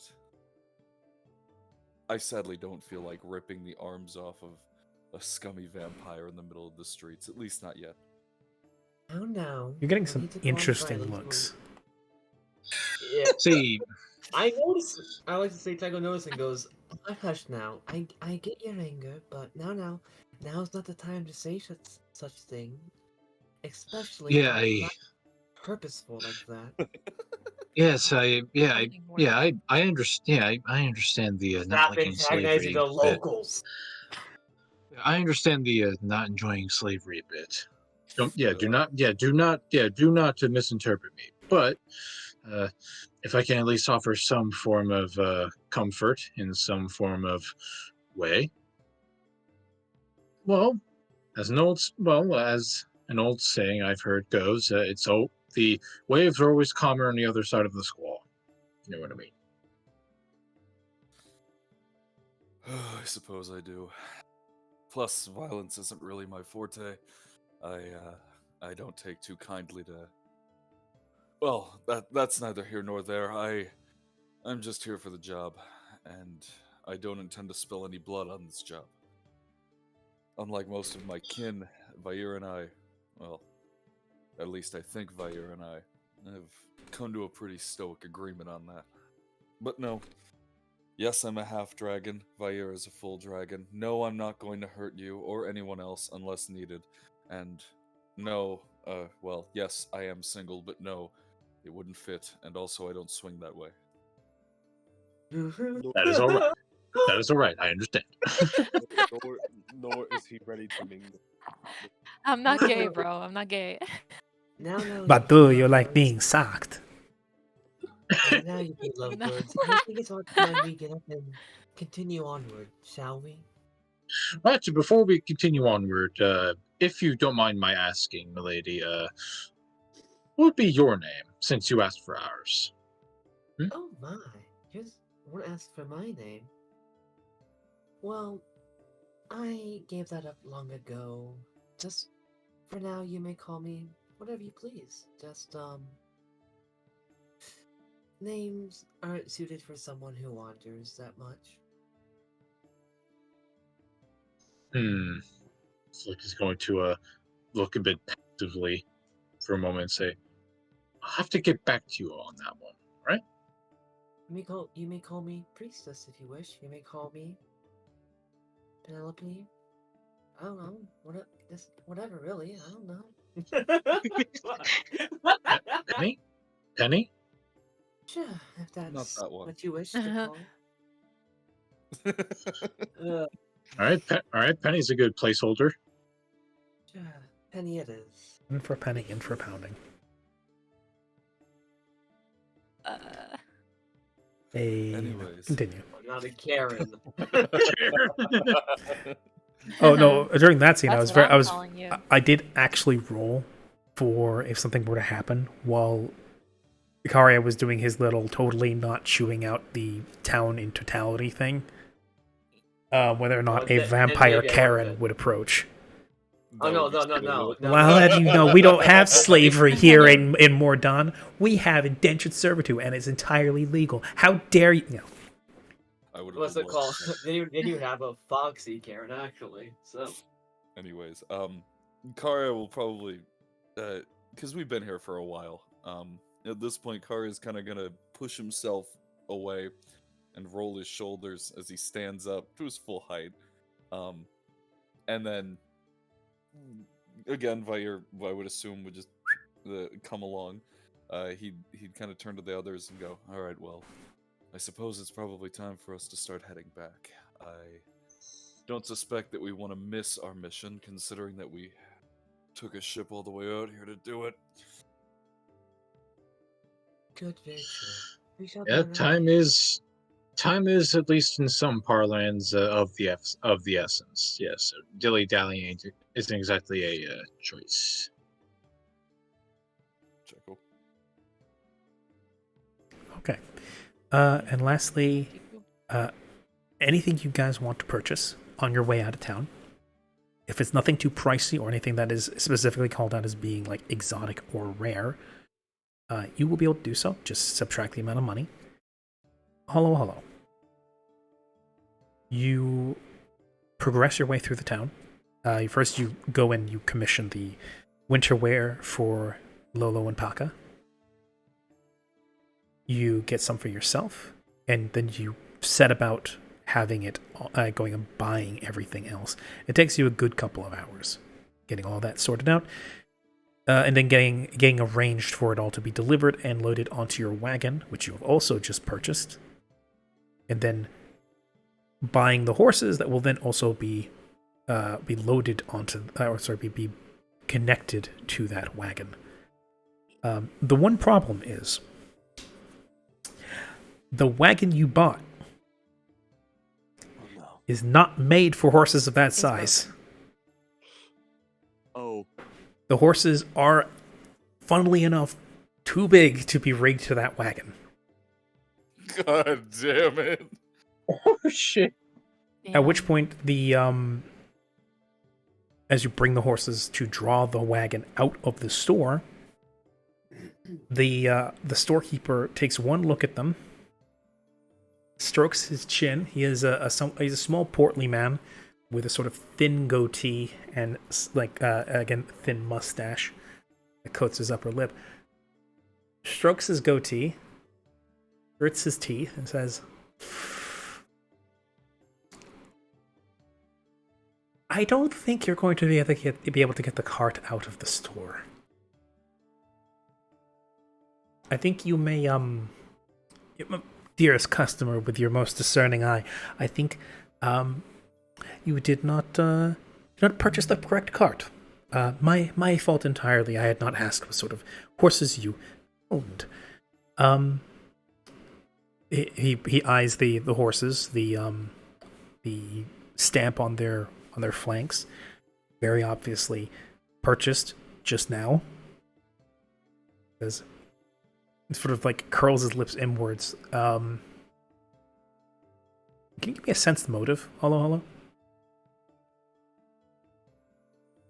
Remy, you bastard! I'm bad at these.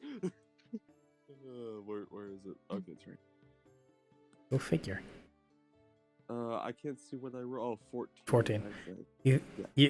You're watching as like there's a vein on his forehead that is sort of popping out. This man is straining himself. Maybe he's constipated or something. As he then he's got his hands clasped in front of him as he seems to be going.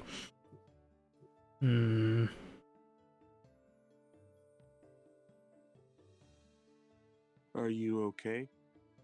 Yes. I'm quite away. Honored customer, please wait here one moment. As he then files out and then comes back and says, "Thankfully, I think I have a solution to this." Mm-hmm. You said you wish to purchase only one cart, correct? That actually, the price I sent you was for 2 carts. Oh, because I was. planning on- We're planning on having each horse carry one, pull one cart. Yes, that was the Okay. plan. Problem is with the with how big the horses are, and how high that would end up tilting the what do you call it? The rods that it is bound to. It would very quickly find it would leave no distance between the cart and the horse. Okay. So he mumbles for a moment and says, "Could do. I have an offer to you. Very special, yes, very special offer. I do not normally do this for others, but I would like to offer you, rather than the 2 carts, which you previously wished to buy, instead, we have an item here that we develop for our deluxe size customers. Is that so?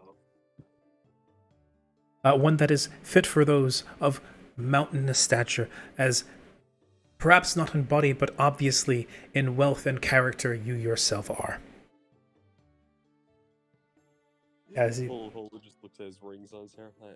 I guess. for but a measly additional 300 gold, I could offer you a wagon befitting these majestic creatures. I will then offer him the additional 300 gold. Very good, thank you very much. As he then Oh, takes the no. gold between his hands, and it takes about an hour, during which you actually it only takes a couple of hours. Where he says, "Please patiently wait. If you wish, you may stay in our in our employees' room in the back. It is barely ever occupied, which you are left to your own devices." As the man rushes off into the city.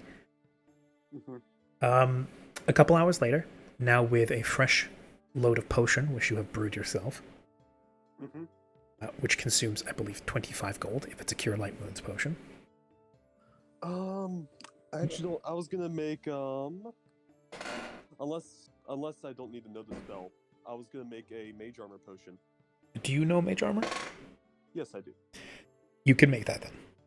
Yeah, I was gonna make 2. What's 2 Mage Armor. what spell level?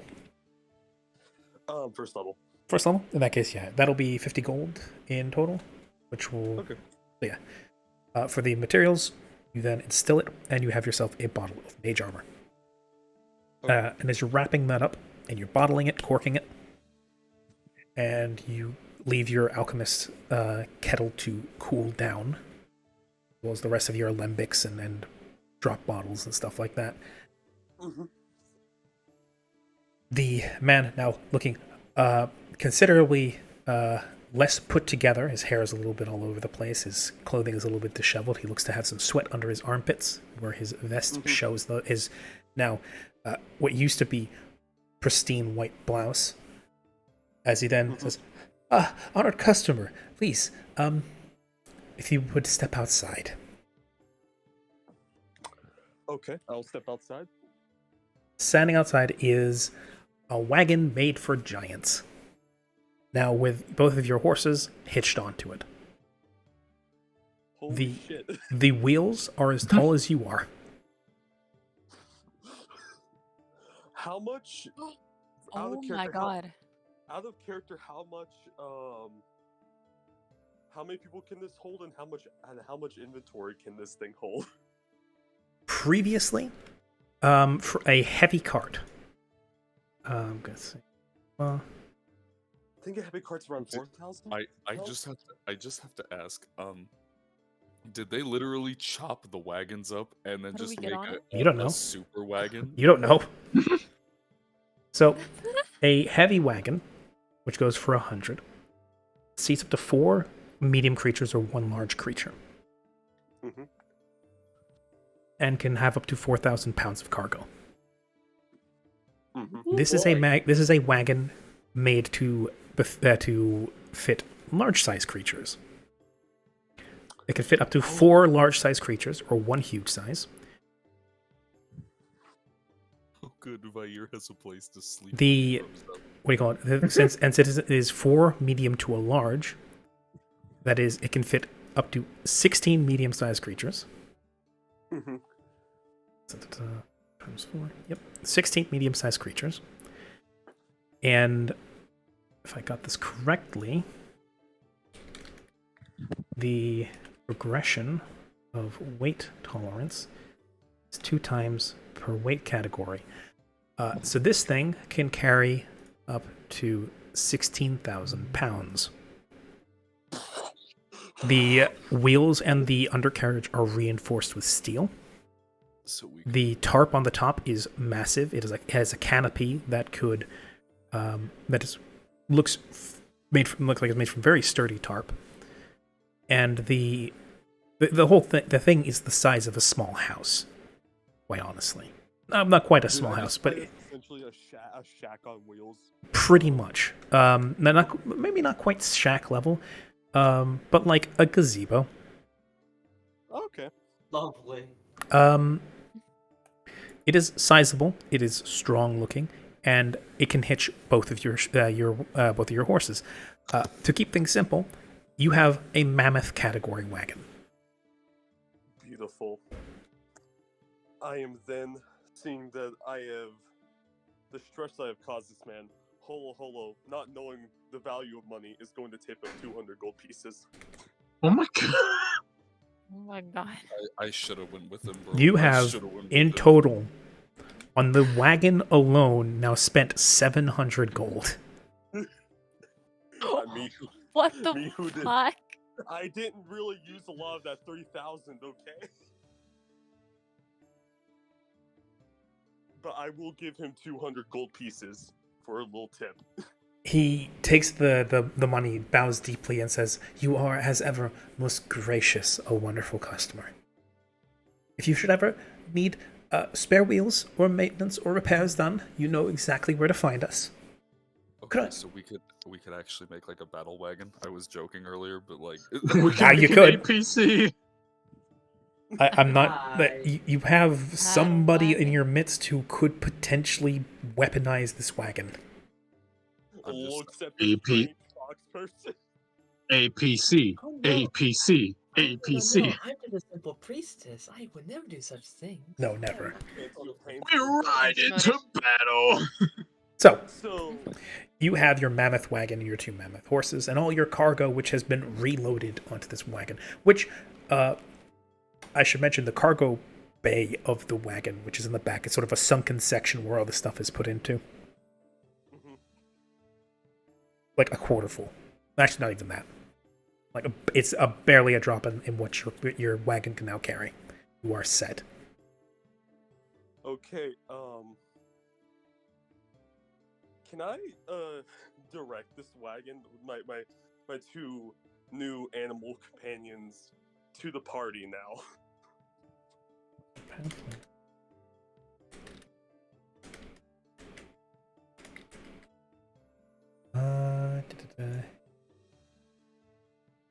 And then Lolo is, of course, the person directing these horses. That's a joke. Of course. Yeah.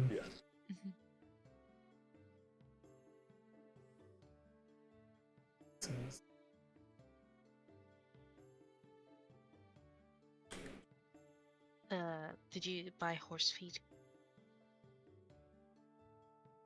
I'm gonna go back to the market now. He's like, oh wait, no, I need to feed these. Yeah. Yeah, you need to feed them. Holo after realizing, oh yeah, animals need food. Right as he's about to walk towards his friends, he's gonna be like, oh god, nah. Then he's gonna go back to the So where he bought the horses and buy some feed. there are, in this case, 2 skills that could be used to, and to be fair, you don't need to use these very often unless you are in inclement conditions, the animals are uncooperative, or you yourself are having issues, or if the heck it's in the middle of like the heat of combat or something. Mhm. And these may potentially be skills you might wish to invest into if you want to become the driver. Or if you would want to, at some point, allow somebody else to take over as the driver. And these, I was actually was actually, once I got over there, I was gonna ask Karya if you would be interested.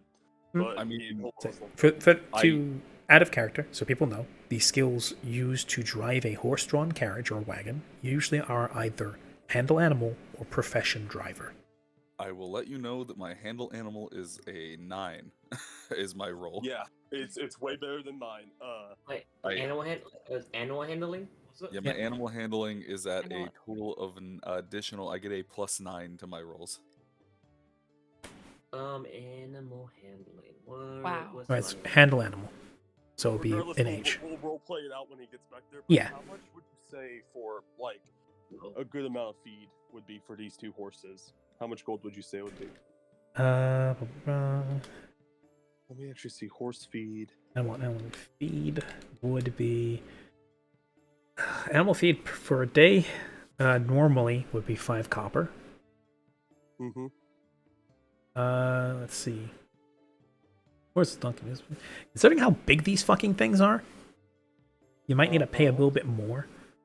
I would say it would be 2 silver a day. Okay, so how many silver pieces is 10 to a gold. Okay, so 10 Oh, copper to a wow. silver, 10 silver to a gold. okay, so 5 silver to an electrum. I'll buy around like 5 golds worth then. 5 gold's worth, that is 10 days. Okay. Wait, 5 gold's worth, that is 5. Or is it 5 gold's worth between the two? Just yeah, between the 2, so a good amount for each. So So- 10 gold pieces. So actually. 5. That'll be about. Yeah, no, that would be about 50. So 25 between the two. So 25 golds, or 25 days worth of feed for each horse. Yes. Okay. And I was just writing it down on my little list. I have. There you go. Got it. Okay. Yeah, that would be a total of 50 portions. Yeah, I got that correct. Just double checking my math. Okay. Hello. You go off frantically looking for enough horse feed for 2 fucking massive horses. Nay. Because you insisted on getting the Humvee of horses. Yeah. You literally. Oh my picked up a Hummer. god.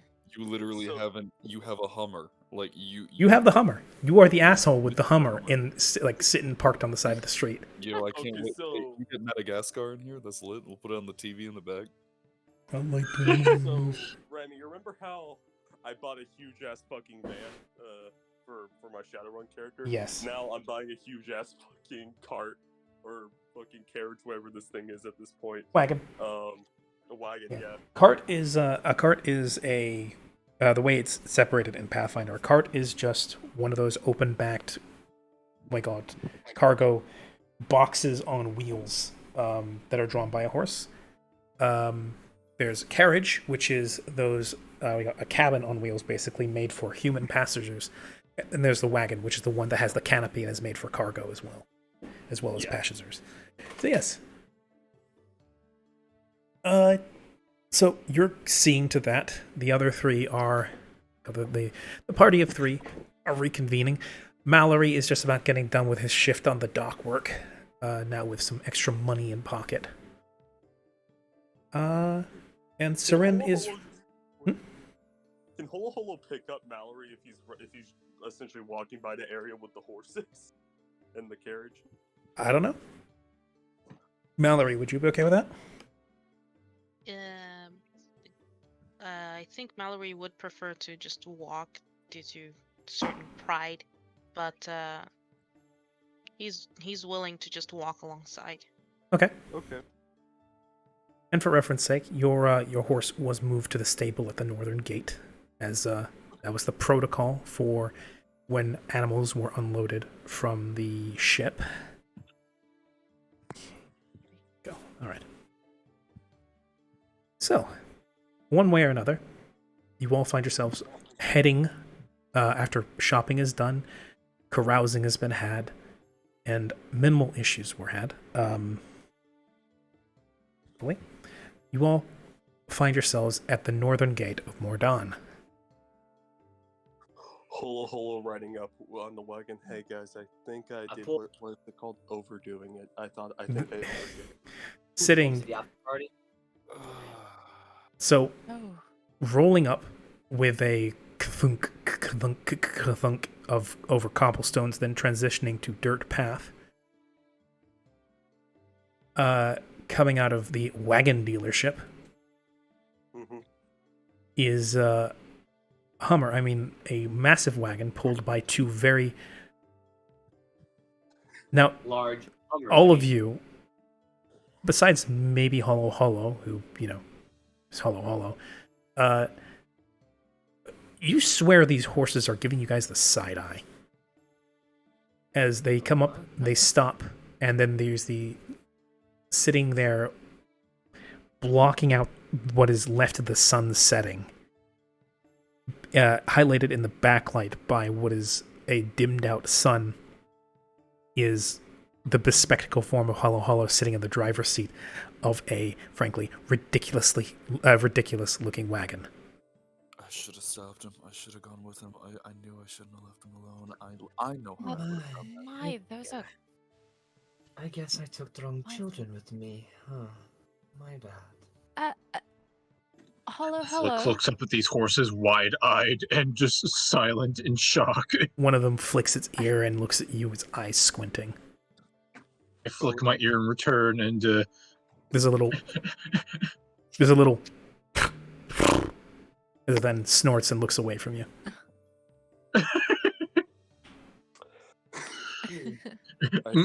Actually, Siren called out to him, but I don't think she knows his name yet. So I think she would have said, excuse me, driver." Yes. I thought this was necessary. Oh, yes, it's quite nice. It's quite smart, actually. But this is I don't think I've ever seen a cart or horses of this size. I mean, how much money did you spend, out of curiosity? Yeah, no, it's a really good question. How much did you spend on these horses? He's gonna pull out his abacus, a little abacus. Oh, that's quite the answer already. Around To all of your best suspicion, you are in the presence of some sort of incognito merchant prince. We're in the presence of Mansa Musa. About 700 plus. Okay, that's enough. I'm going to need your money. I'm not robbing you, but my. Flick will regain his composure. He'll turn to Karya and whisper to him, "Are we putting them on a budget?" Yes, I'm putting him on a budget. Listen, I'm a dragon. I'm very good with handling money. Just trust me. Kara, you hear a child start crying. Like all of you do. I immediately turn around and look for where it's coming from. Yep, they're just standing by the gate is a mother and her son, as the as the child is pointing and crying, this sort of like wide open mouth kind of crying, where their head is tilted back, and it's like they're not even looking at what they're pointing at. It's just shrieking and going, and the mother is fussing about the child. It's like, no, what's wrong? The child is pointing at Karya and Vair by extension, and saying, "He said he's a dragon. He's gonna kill us all." Ah! I'm going to take a gold coin out of my pouch and give it to Vair, and then I like to rush over towards them and say, "Oh no, don't worry. He's just joking. He's just a lizard man. Give me a diplomacy. Alrighty." give me diplomacy. Meanwhile, Vair happily flicks his tongue out, takes the coin, and swallows it once more. I'm gonna go. Can I also... Diplomacy. Hold on. Actually, can Siren also go over and try to assist Chaiko in any way? You may with assist. this, You may diplomacy for an assistance roll. You may roll as well. And what is your bonus to diplomacy? 6 total. 6 total. Roll it. And if you roll well enough, he gets a bonus to his roll. Okay. Usually, it. Oh. Unfortunately, that will not do. Actually, no. I think it is a 10. Okay. I think it is a 10. So, Jacob, your 19 becomes a 21. Oh yeah. All right. So, can I do this? Can I have the honors? You may. Mhm.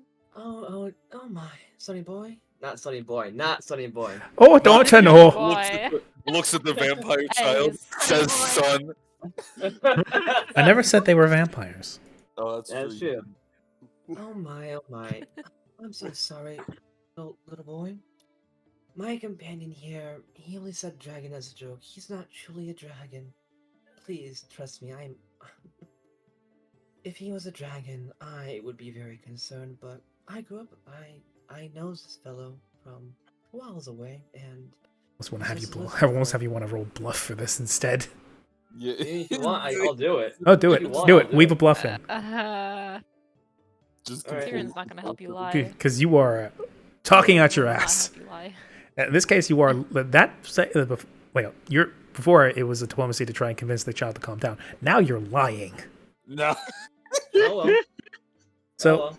Yes, you've seen. Jesus. continuing on.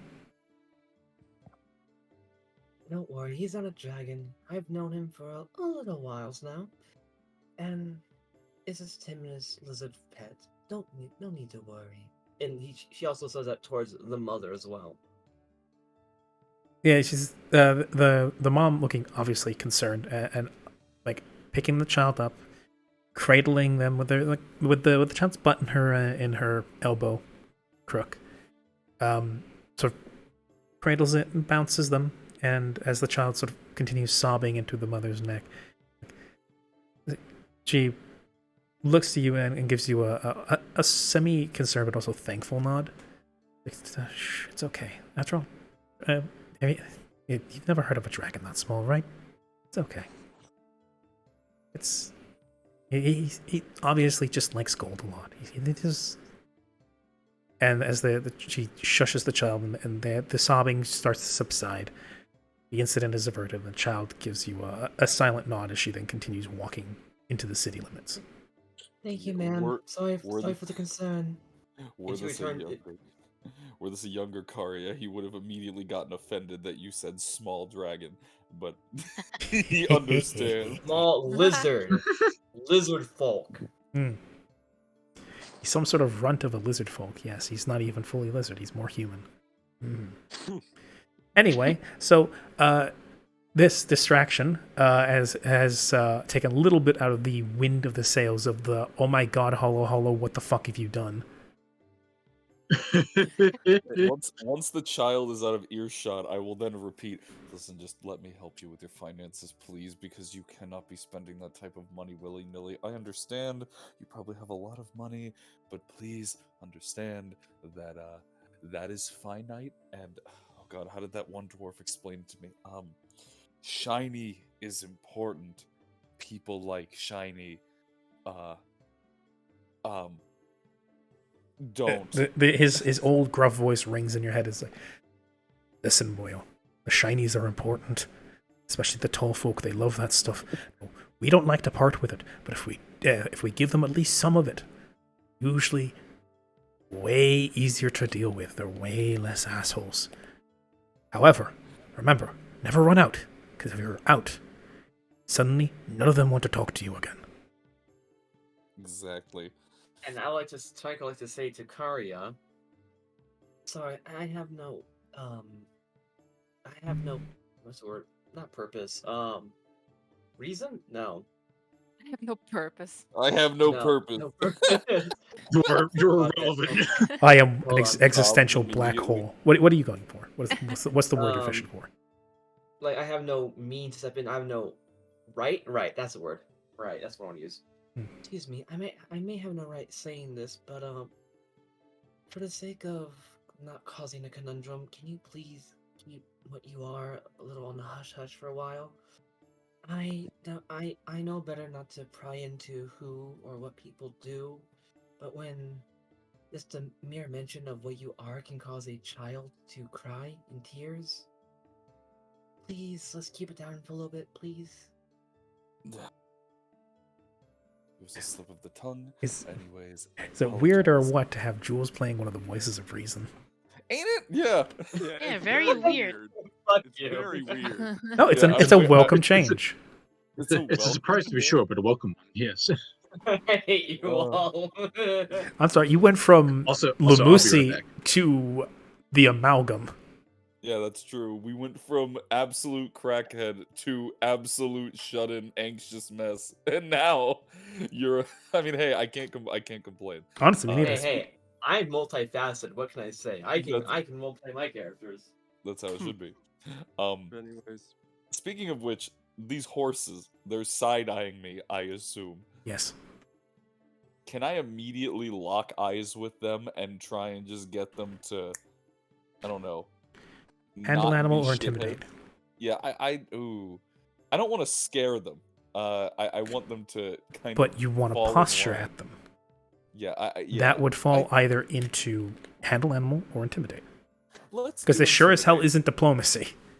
Yeah, it's I'm not definitely. Yeah. Let me let's- attempt diplomacy. See, normally- Yeah, normally, my what- goal is to make them fall in line. Yeah, You that know, would be either intimidate or handle animal. Normally, checks like That's this. a 25. That's nice. Normally, checks like this are only available to characters with the what do you call it? Animal whisper. Not animal whisperer. There's a class feature that druids and rangers get. Animal empathy, which allows them to make diplomacy checks with animals. Normally, I would require you to have that to be able to reason. However, to all of your benefit and perhaps your detriment, and the reason these things are giving you the side eye in such a way, is that mammoth horses are specifically described as being unusually intelligent. Lovely. And to the glimmer of intelligence in their eye, they always seem to know a little bit more than they're letting on.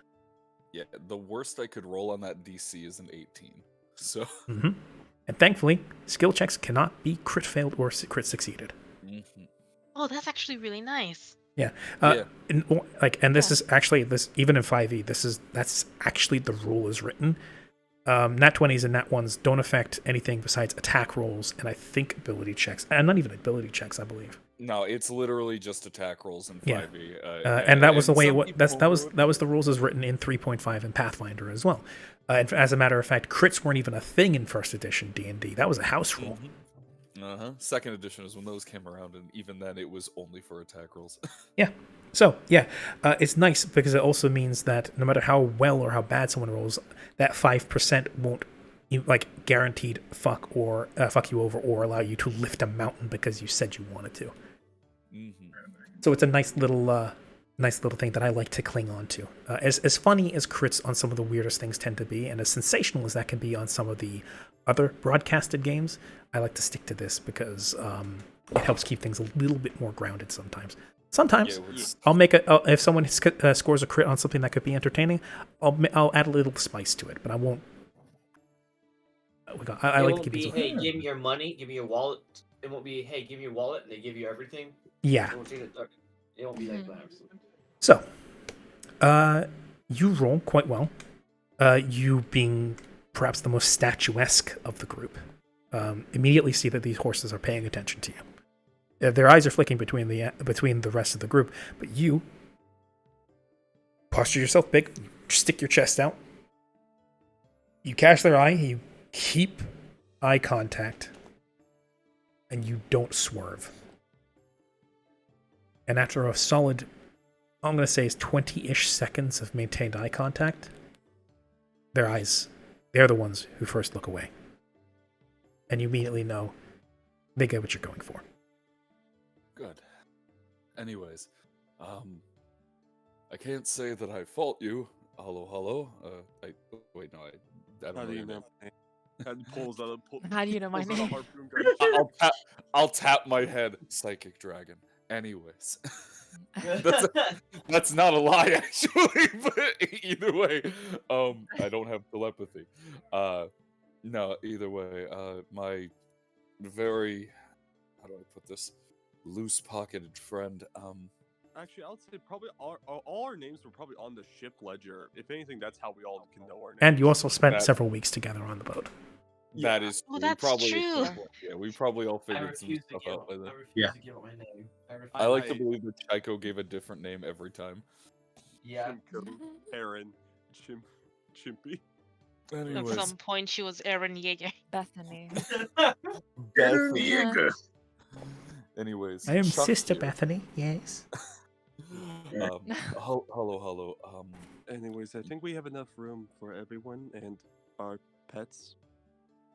Would you mind if I kick you out of your seat? I don't. I was gonna ask one of you to do the same ways. I'm not good at handling with animals. I don't know how well you handle money either, but you know what? That's a topic for later. We'll have a lot of time to talk about that.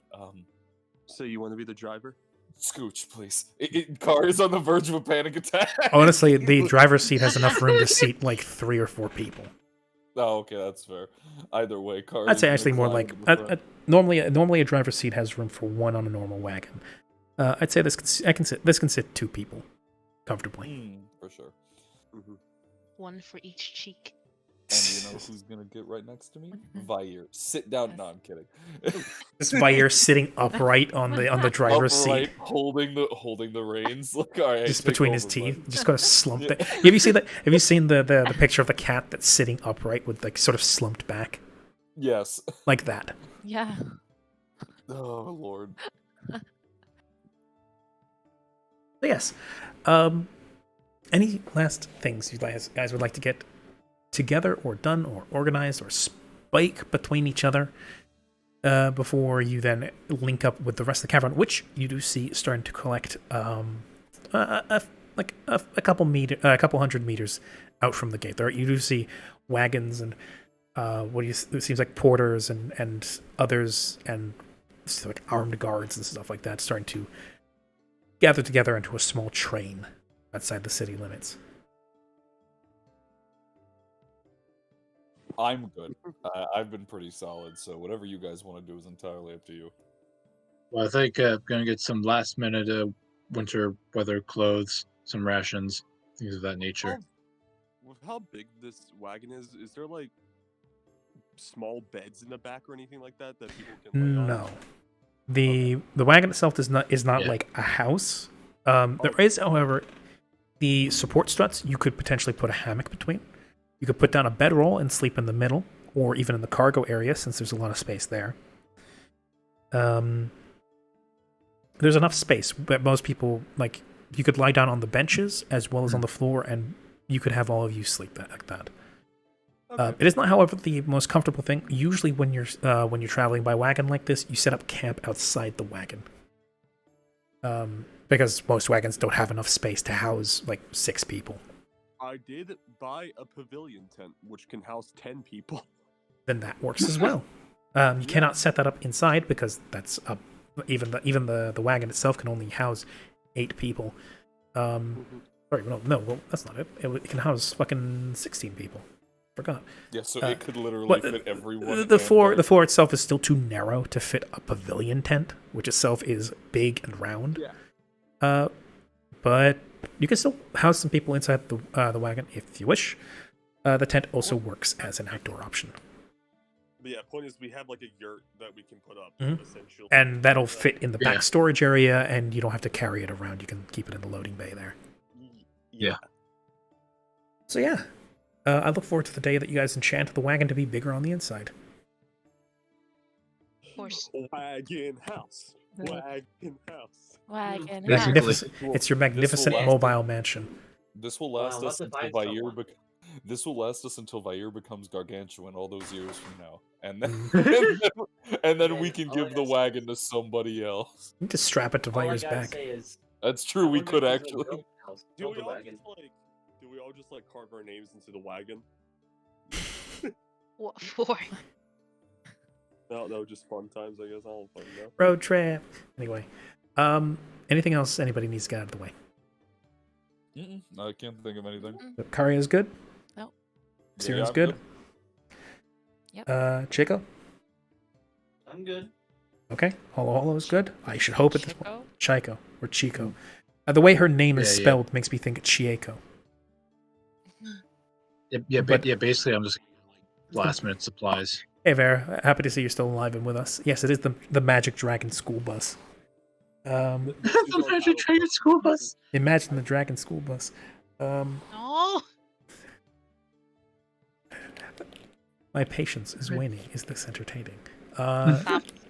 Mallory, are you good? How long do we have until we need to board the boat? There's no boat. Oh. It is a wagon train. Oh.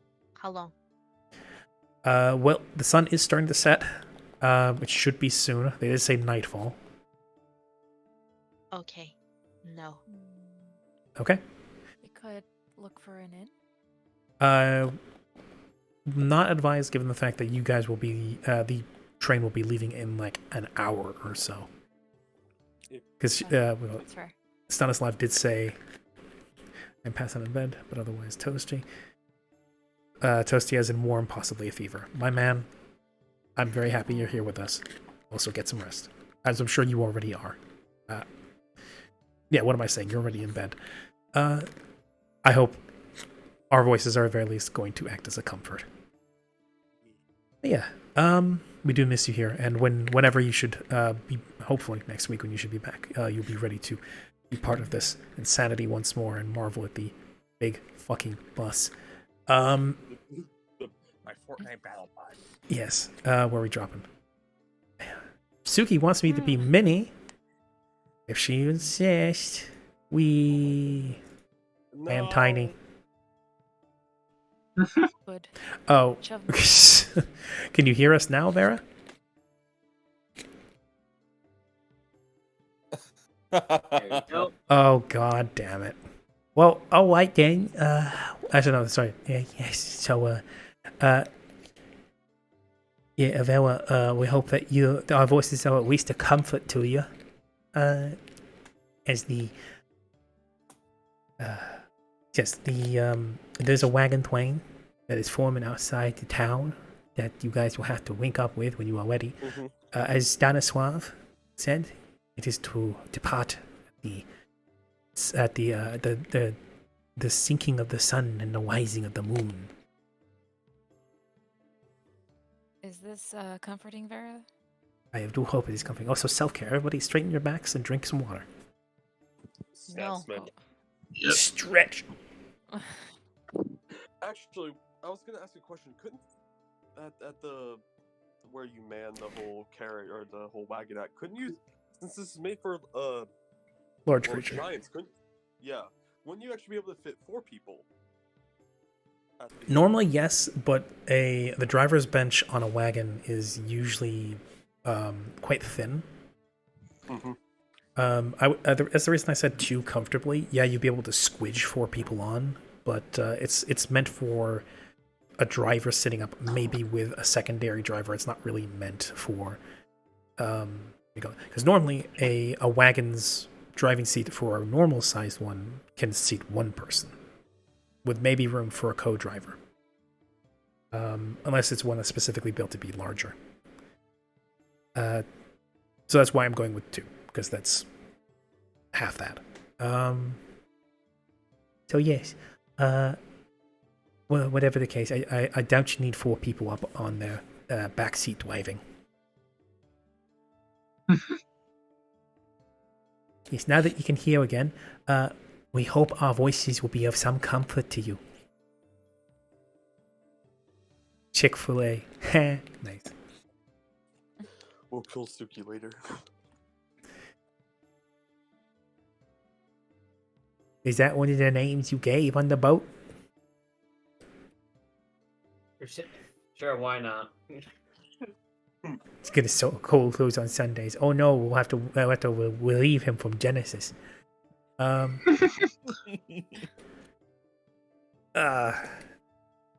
rainbows around Chico. Chick-fil-A. Right. So everybody is loaded up. Everybody's got their supplies. Everybody's got in the wagon. there is the twain gathering outside, and I'm going to jump off this voice now, as it is going to thoroughly spoil any ability for anybody to take me seriously if that wasn't already ruined. That's Not that people take me seriously anyway. So yes, we're all led out, or at least, no, sorry, you're not being led out. You all have the liberty of going and joining up with the wagon train. If instead you would like to turn this entire adventure around and turn this into a dark sort of almost world of darkness, God is dead and we have killed him. We must create the Ubermensch. No, you have. You may turn this around and turn this into a dark noir adventure on the streets of Mordan, if you wish. Though I don't quite think with our colorful cast of characters that really question, fits. Actually. Go ahead. I have a question. Can we, if we wanted to, could we stay in this vampire town and continue adventuring until we find a sign where it says you are now entering Barovia? I'll kill you. No, I'm kidding. I mean, you hang around the town enough, you may be swallowed up by a fog. Oh no. Oh. Oh no. Let us not. If you really want to go to Ravenloft and die that badly, then be my guest. But that's not exactly what I had written up in my notes. Listen, I've had to go to out of character. I've had to go to Barovia like 4 fucking times. Please don't.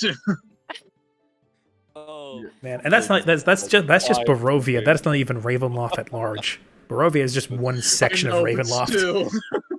Poor Jake has been in 5 different fucking Curse of Strahd games. Oh, no. Several of which were fucking cursed. Yeah, and that's like, not actually like, cursed. that's not even the parts that actually just like have you facing off against the dark powers, which I'm not even I'm not even sure those are a thing anymore in 5e. They ought to be.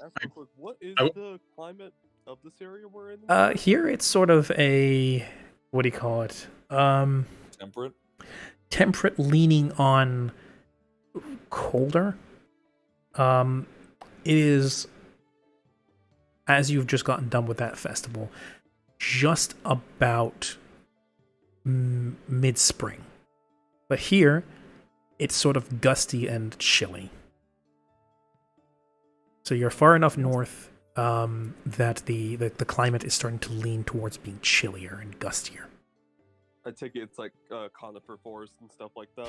Yeah, there's deciduous trees as well, but they're bare for the most part here. The spring hasn't quite set in this section of the world just yet. And at this point, Holo realizes he's a long way from home. Oh, he is. You just went from one of the most equatorial climate areas in the world to a tropical archipelago paradise to a trip into what is effectively sort of Scandinavia. I'm gonna say this is Denmark. We're in Denmark now. Kind of, yes, actually. Just gonna have to write down Vampire Legoland. Yeah, Vampire Lego.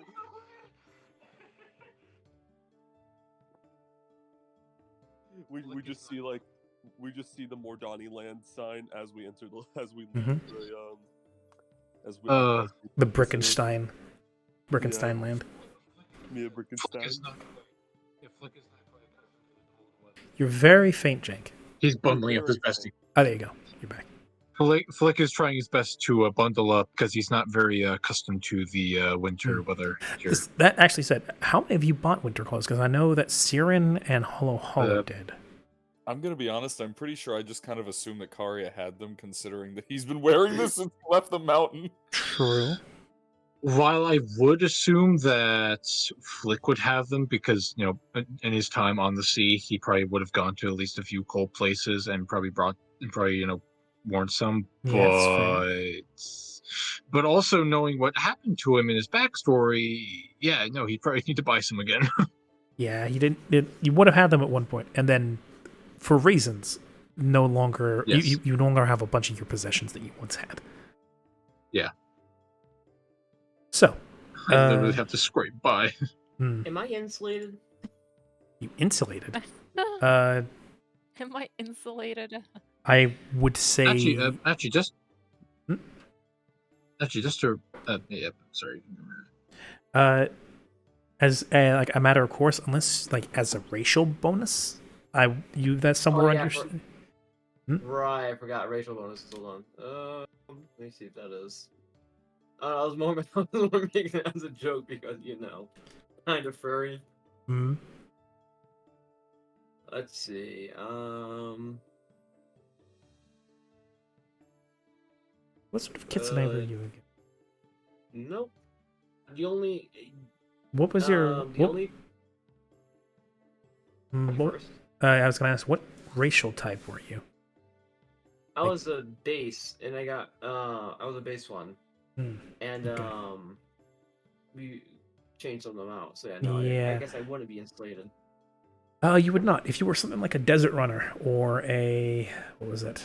Or a waterkin, you would have a what do you call it? You would have some protection against cold weather, but you do not. Oh, boo-hoo. I guess I have cold. I guess I went to go buy some cold clothes. Yes, you must Boo-hoo. get a fur collar for your nun habit. Let's see. How much does cold weather clothes cost again? 8 gold. 15? 8 gold. 8. Oh, 15, okay. 15 for animals. Ah, okay, so 8. My capybaras are now snug. Your capybaras now have little winter bundles around them. Yeah. Okay, if I'm doing the calculations for my gold correctly, we have a 2319. We've got a 2319. Wait, does a falcon need winter clothes? I mean, it helps. Usually for like birds, you don't cook them, but you can get How much is winter clothing weigh? 8 gold per person. Oh, how much it weighs? How much does it weigh? For humanoid set, it's about 6 pounds. Living that medium load life. The benefit of having a massive fucking wagon is that you can leave most of your and not be. If you trust people. If you don't, get a box with a lock on it. I did get 2 treasure chests. Yeah. You know what? As a matter of fact, I'm going to make a sheet very quickly. Look at that, you gotta make me make a sheet. Let's see. I gave you a loot note or like an item note. Also, with rations, does it matter what kind of ration we take? Like some rations have an additional effect to them that you can read up on.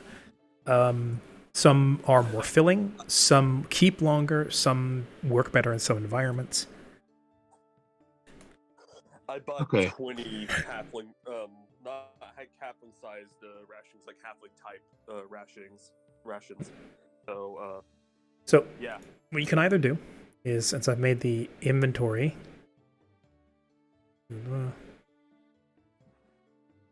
saves after that. There we go. So the party inventory can be edited by anybody. Like the note says, be careful. Tell people when you're editing it, because if one person saves while the other one doesn't, they'll lose their progress. I will also be making you can either have a section of the sheet dedicated to what's on the wagon, or I can make a sheet for what's on the wagon. Which would you prefer? If you would like to keep all the stuff in one place, that might be better to just have a wagon section. Yeah, that sounds good. Okay. Guess this can go. So yeah. Okay. Shopping and preparation over with.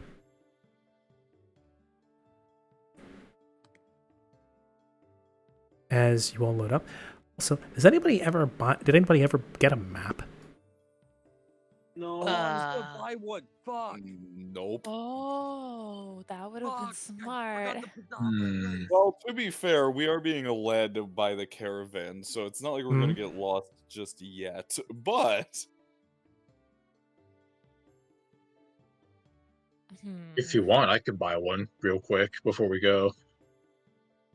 You would know where to look, or at least know who to talk to. You are at least proficient in navigation. You can give me a diplomacy.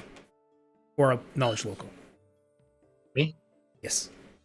Okay. Everybody gets their time to shine here. Okay. Sometimes. So let's go with knowledge local. Oh no. Okay.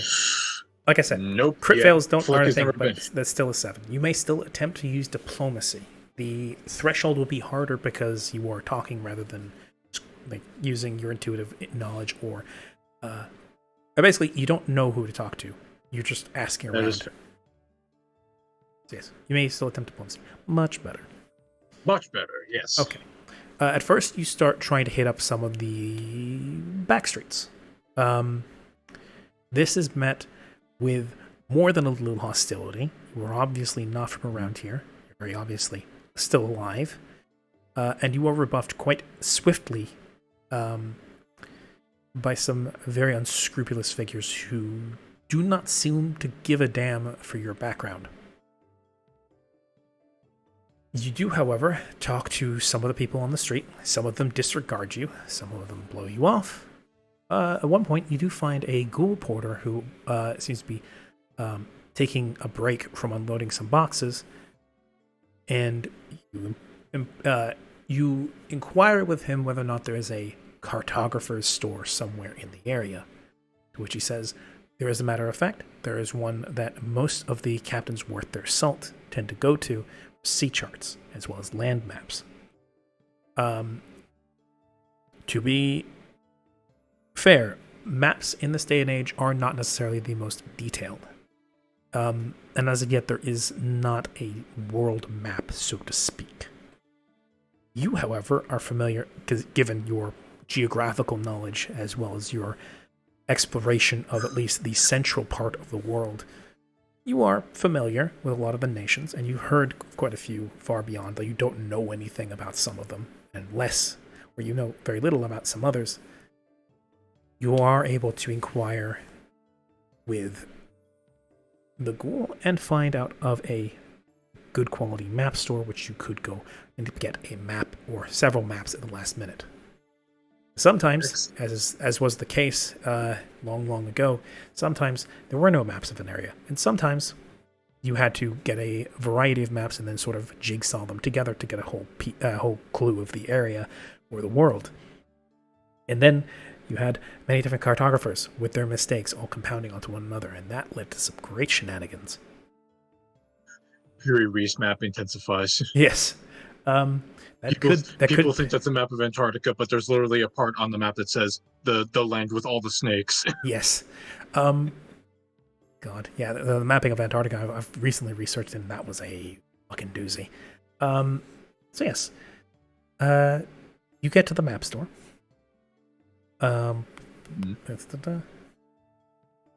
It is quite succinctly named Mapping Mordon. Stepping in, it's a bit different from the experience with the tea store that Siren had. It is a larger looking affair. The walls are gilded. There are no shelves or anything on the side. There's no browsing material. There is instead what looks like to be an impressive approximation at a world map behind the counter, and a series of slots in the wall where there are scrolled up and rolled up maps or vellums of some sort. And standing behind the counter, looking impressively bored, is a rather large-looking man with a pair of spectacles. He is brick-jawed, square-headed, and with shoulders that could probably get him stopped at a doorway if he didn't turn sideways. I will proceed to chat him up about acquiring a map. Okay, you enter. You see that he is...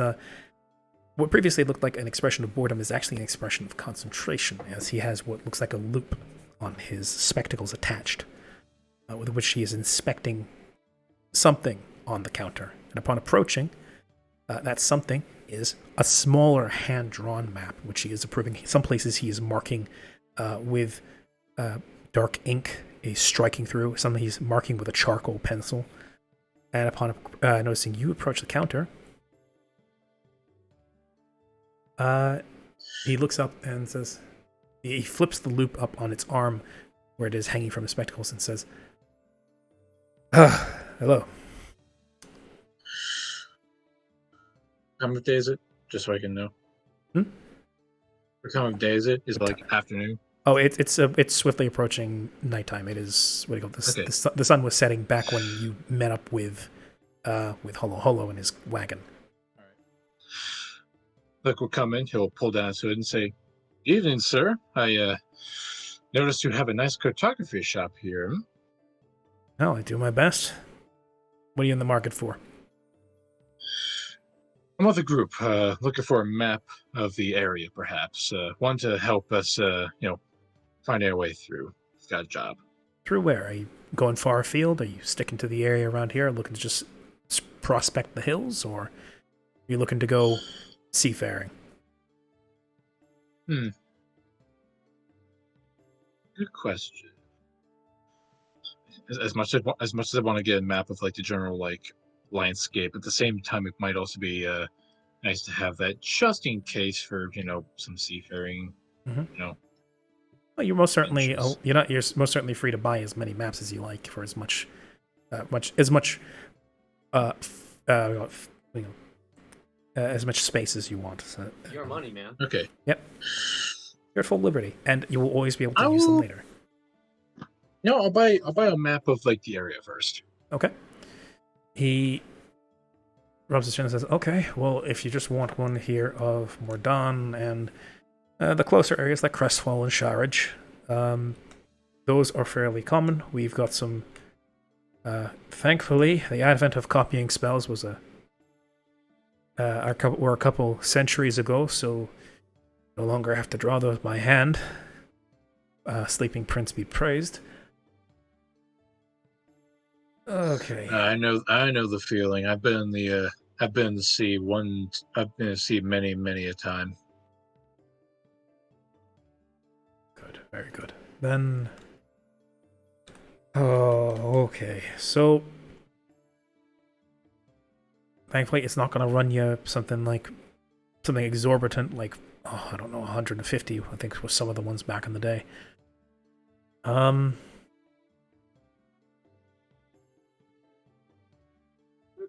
So, if you want one just for this area, that'll run you 5 gold. He pulls one off the shelf. It is a vellum map. He also offers to give you to sell you a map case for 1 gold if you'd like. And this one here will get you around the area just fine. It also has some detailing of the coast of the Immortal Strait and places there like that. Unfortunately, it does not have anything for the Bridge of Brine or anything north, more like Portaline and Rhymehell. We also, I can make do. Very well. I don't suppose you're much of a traveler. I do traveling, mostly ocean travel, but I do occasionally a little bit of travel on land. Okay, seafarer. Well, now I understand that not everybody goes around walking with a wad of cash in their pocket.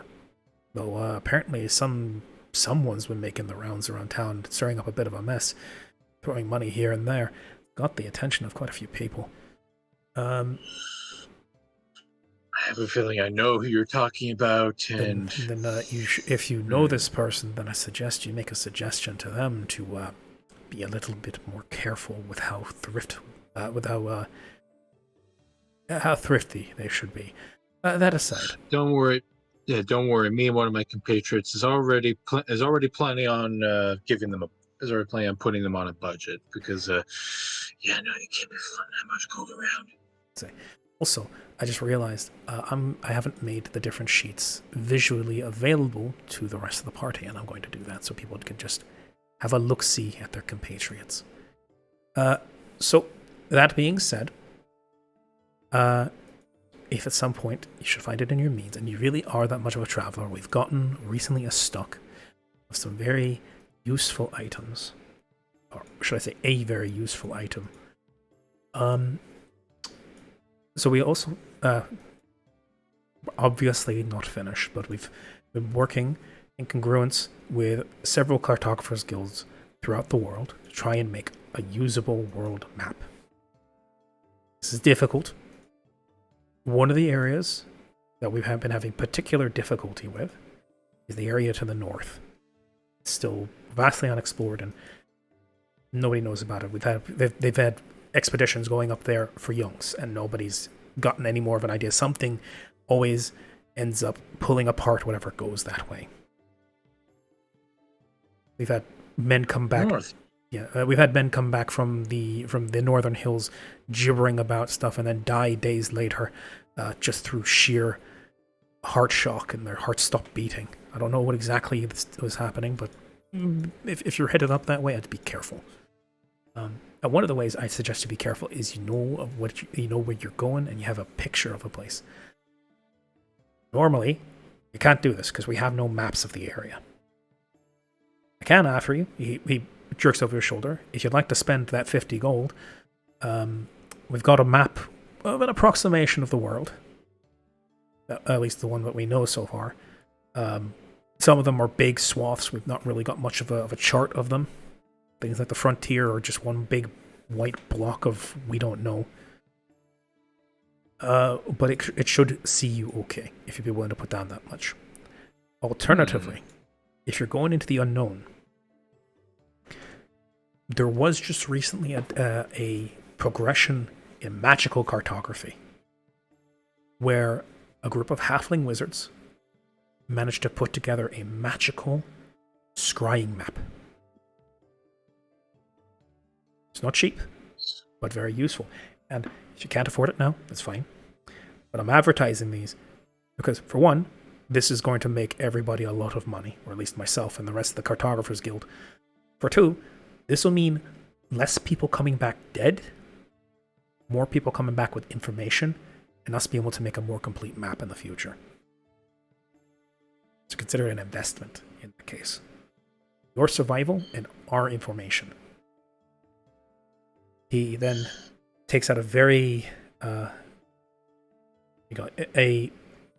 relatively small looking map case, which has what looks to be a simple gold leaf inlay of what looks to be a wheat sheath.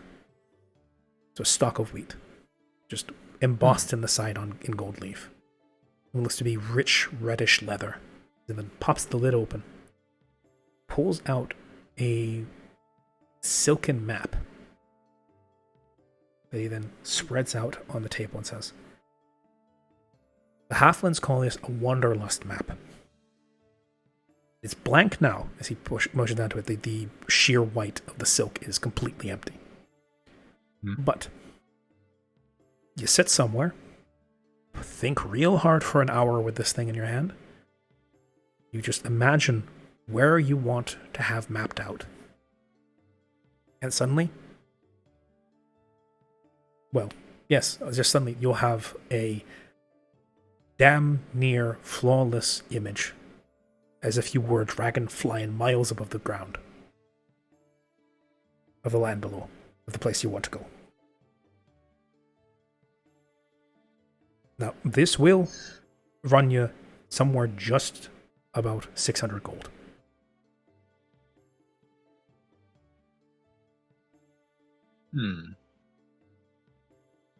Well, it'll do most of the heavy lifting for me. That it will. Us.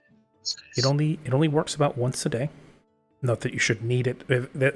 He gestures like to the dimensions of it and says, "This will map about 1,000 square miles. So if you can move more than that within a day, I'll be damn near impressed, and we'll be working on a bigger one." But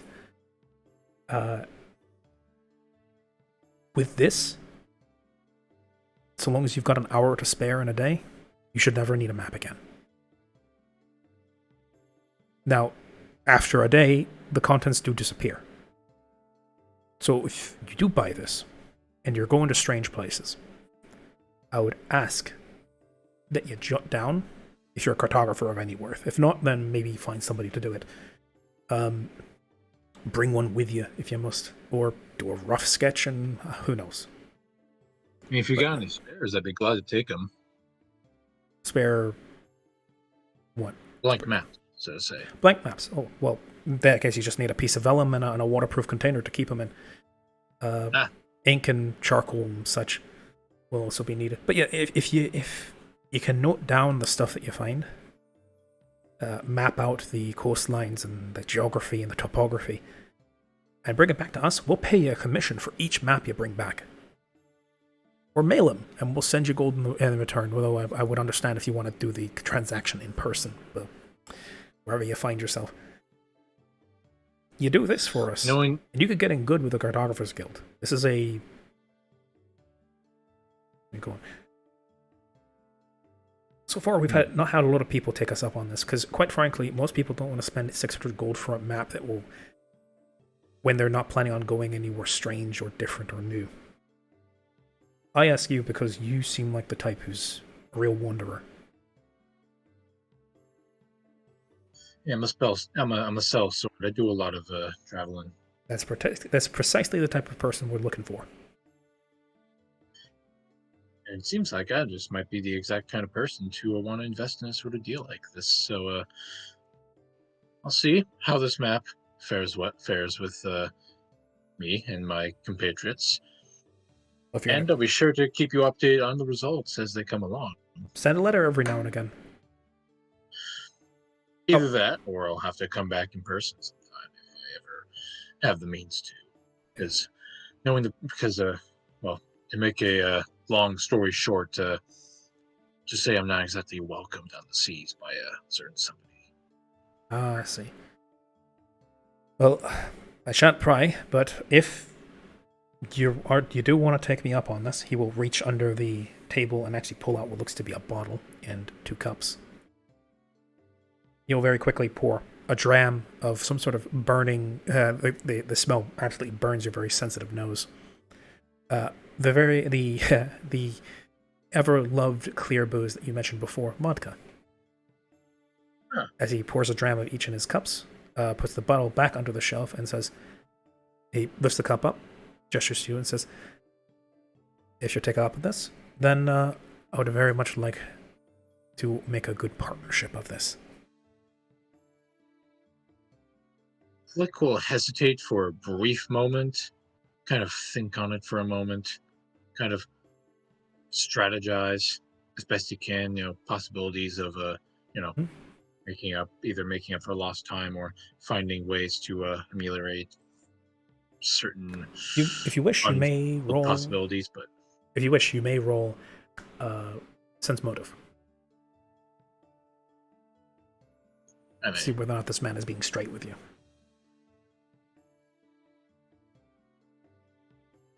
Decent. Okay, yeah. This guy seems like he's enthusiastic. He seems to wear his heart on his sleeve. And he seems, if not childishly giddy, he does seem like he's genuinely happy. He may not get this opportunity very often. He seems to be genuine about the fact that you're what they're looking for, and up until now, he's not really had the chance to offer this to many people who would actually be able to offer what he's asking for. Namely, going to dangerous places.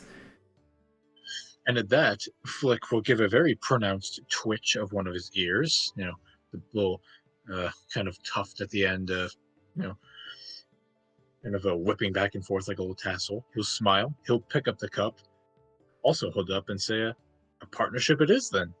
He'll crack his against the man's. Mm-hmm. You clink your cups. They look like simple ceramic fare.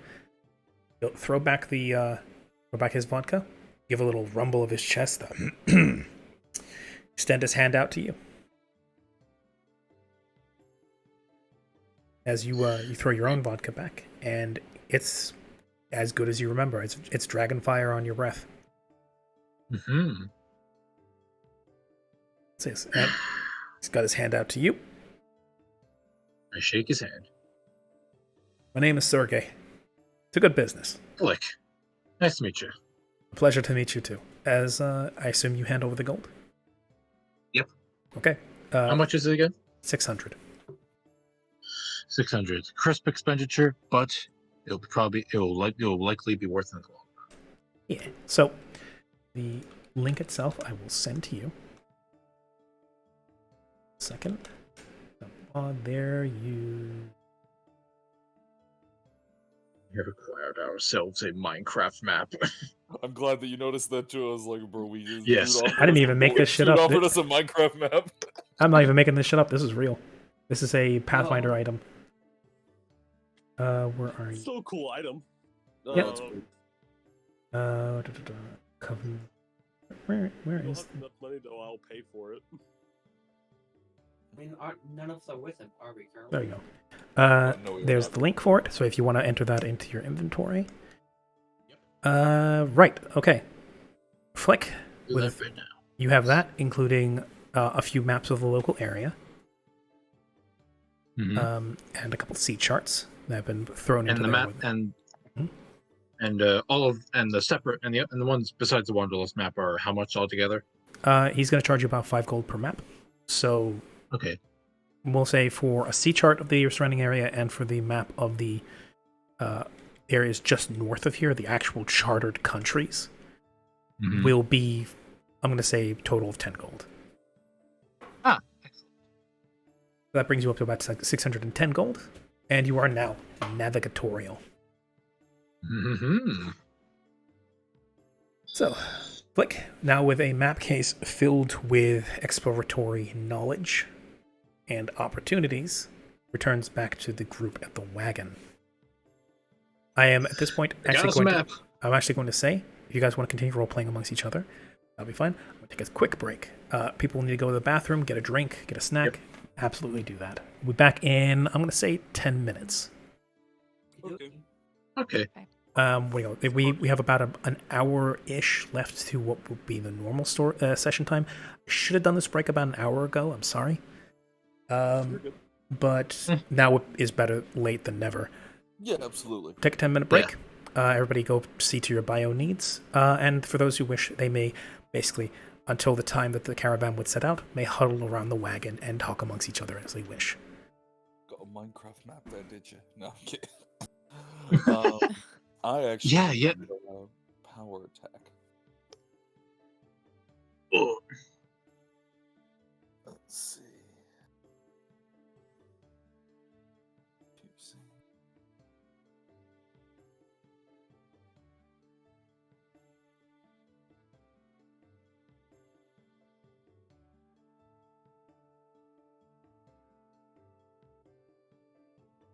Let's go ahead and enter this here into my sim.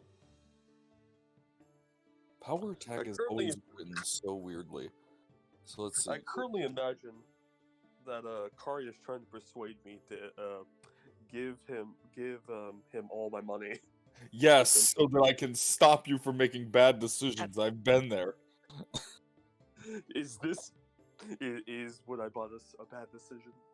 No, but you've Well, spent let's- so much money at one point in time that I know for a fact that gets people's attention, and you don't want that. I would like to say, Chico as this girl is just inspecting the cart, seeing how. Just kind of hovering around it, inspecting. But that what you will. Be right back. Let's see. This bonus is increased by 50%, so it goes from a plus. What's Mallory doing right now? Well, he is just standing there. Menacingly. Head empty. Head empty. Not really empty. I guess no Mallory head. has more going on. I got more going on, and just standing, staring, disassociating off into the distance. I'd rather stay quiet than hang out with you, bozos. Wild. Wow. Wow. Damn. Okay. And I just bought you a fucking war wagon. I did not ask for a war wagon. Let's see. Well, you got one. You probably need one. You look like you couldn't hold yourself in a fight. You look very soft. Well, isn't that very rude? Can I say that Siren goes over to one of Hollow Hollow's capybaras and will kind of approach like cautiously and then see if they are see if they are okay with being pet. They are literally capybaras. They are the most Yes, chill things but on they this bit planet. off a lizard man's genitals, so there's a bit True. of a concern. That is a He doesn't know that. one-time I, as a thing. player, That is a I see. one-time thing. Mm, Anyways, they don't do She's just anything. petting the capybaras Okay. then. Like she So starts petting their heads and then belly rubs. +2. So yeah, capybaras love scritches, so they're gonna let you do that. Wonderful. Okay, I'm Capybara, very- capybara, coconut So- doggy. Okay, quick question about power attack. It's a flat +2 for a -1, Yeah. and then it adds half your strength mod as well if you're using two hands. Why in God's name did they have to put 1 and 1/2? Because that makes it seem like you add your strength modifier and then also half your strength modifier. That's a good fucking point. Isn't it? Because if it is, that means my power attacks at current Normally, when you're are- using a strength weapon in two hands, you add 1.5 times your strength modifier. So it if you would have a be strength your modifier of strength mod. 4, you add a +6. Okay, so it's your strength modifier and half it. So I have an This 8. this is the benefit of going with a two-handed weapon is you hit a little bit harder. Okay, so that would be 8 + 4 + 2. 14. It's a +2 bonus to all melee attack rolls, melee damage rolls. Your bonus damage is increased by half if you are making an attack with two hands.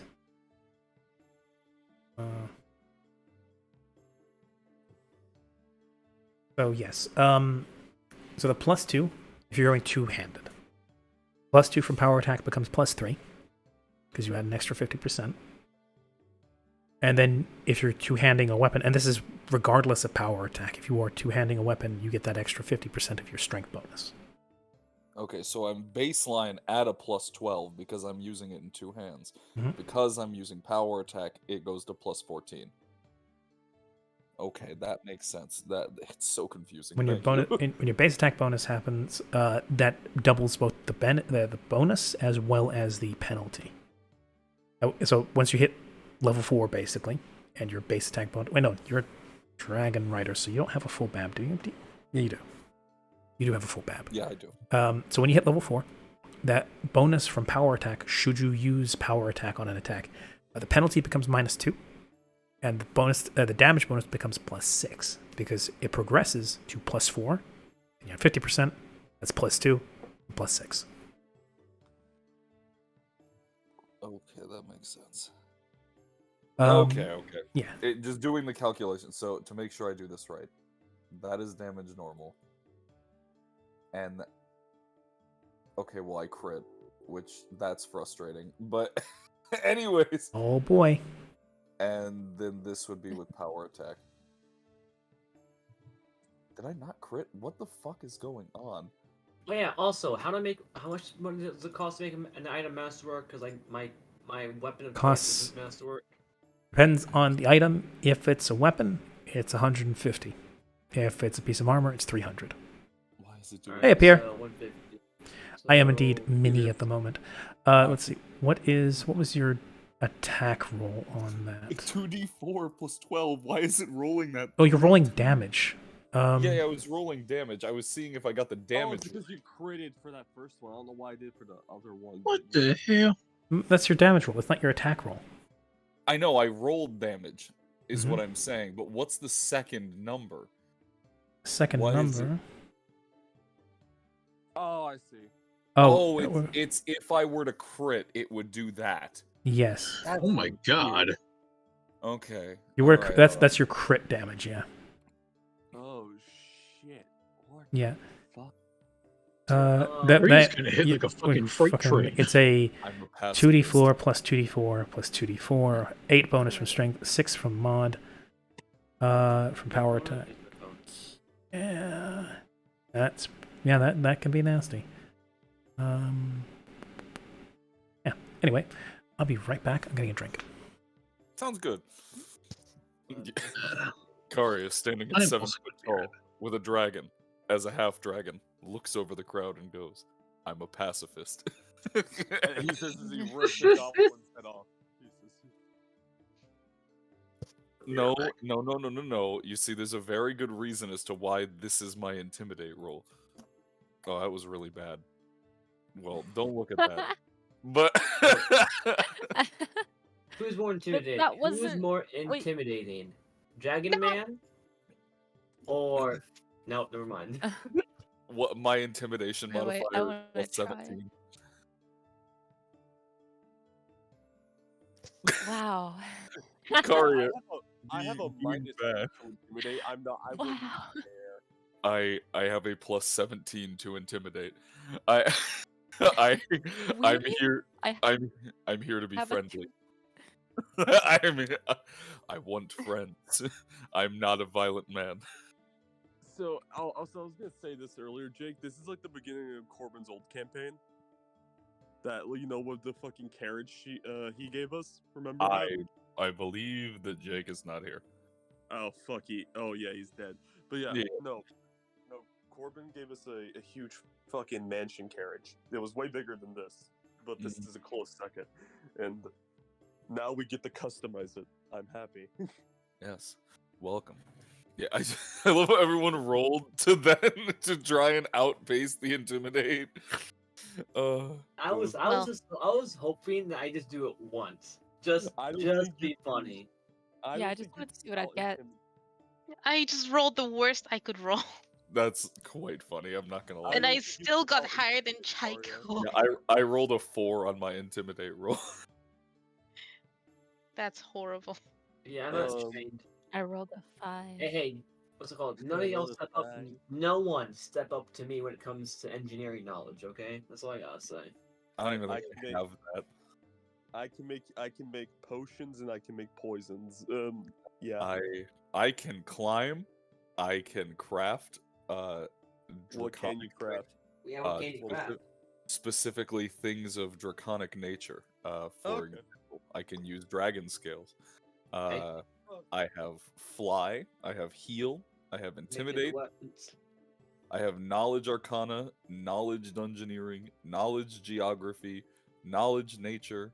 I have profession as pirate, or ship, rather ship hand. Perception, ride, spellcraft, stealth, swim, and survival. Well, what do you need us for? To carry my things. No, I'm kidding. I'm kidding. Wow. Which is why I bought you this giant fucking carriage or Wow. fucking wagon, and no one's appreciating me for it. We appreciate you, but Oh, don't now get me wrong, people- it is really good. now we're being Yes, we appreciate you getting us a card. But at the same time, you're doing that for I would love to understand what you said, Jake.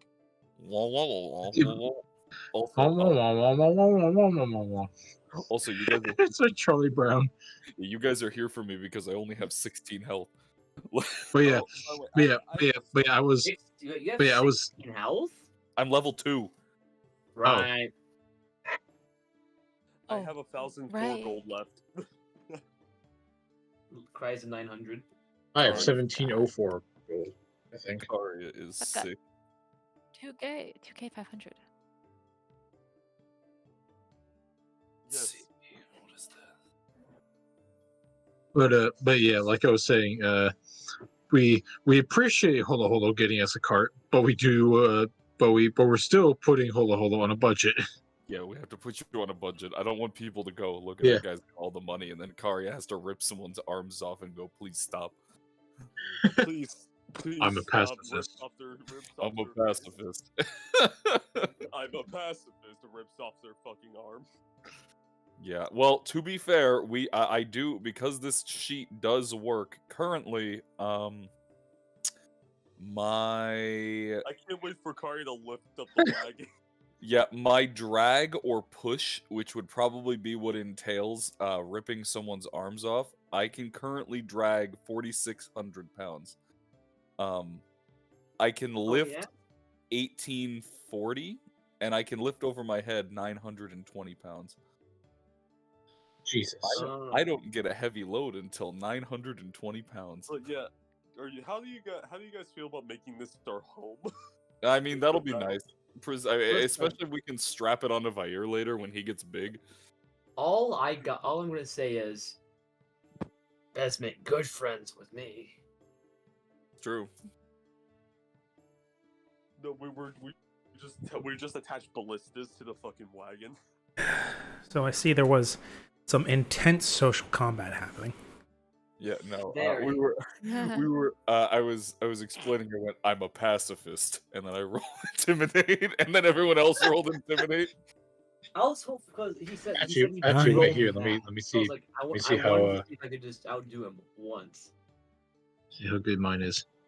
If it'll roll. 9, 8, 7. There Wonderful. we go. Hmm. No, it's not bad. So you have I'm almost as intimidating as Karia. 5 people standing in a circle, 4 of which are trying to. Actually, no. Be Five scarier of which, than the five of which are trying to all like out intimidate each other, just sort of standing, posturing in the middle, sort of seeing who can present themselves to be the biggest. Well, hey, mine makes sense. I'm a priest after Mhm. all. So I mean, Oh yes. I love how Karya at his yes. worst would be the scariest person. Is still the scariest person. Mhm. I'm a pacifist.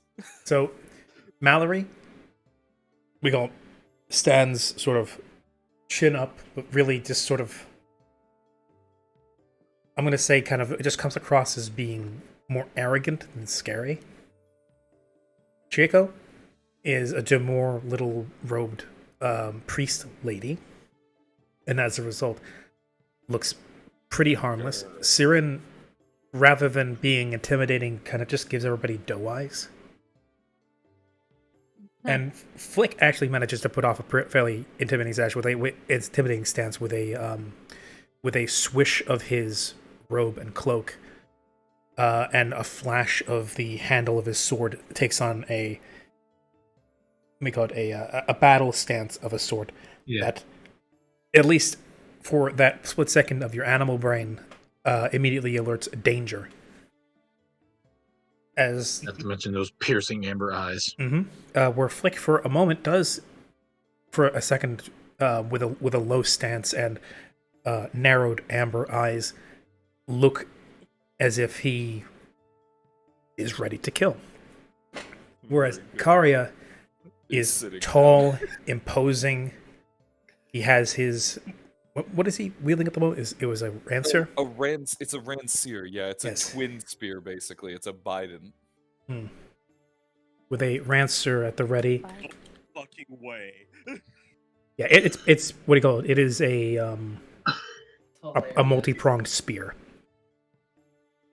A Rancer held at his side, and not unlike his PNG at the moment, there's sort of through the setting sun, a shadow cast over his front, as his rear is backlit by the dying sun, and looks very much ready to hurt somebody. Then he looks over and goes, I'm a pacifist. And then it goes back to the other I love Wait, how full.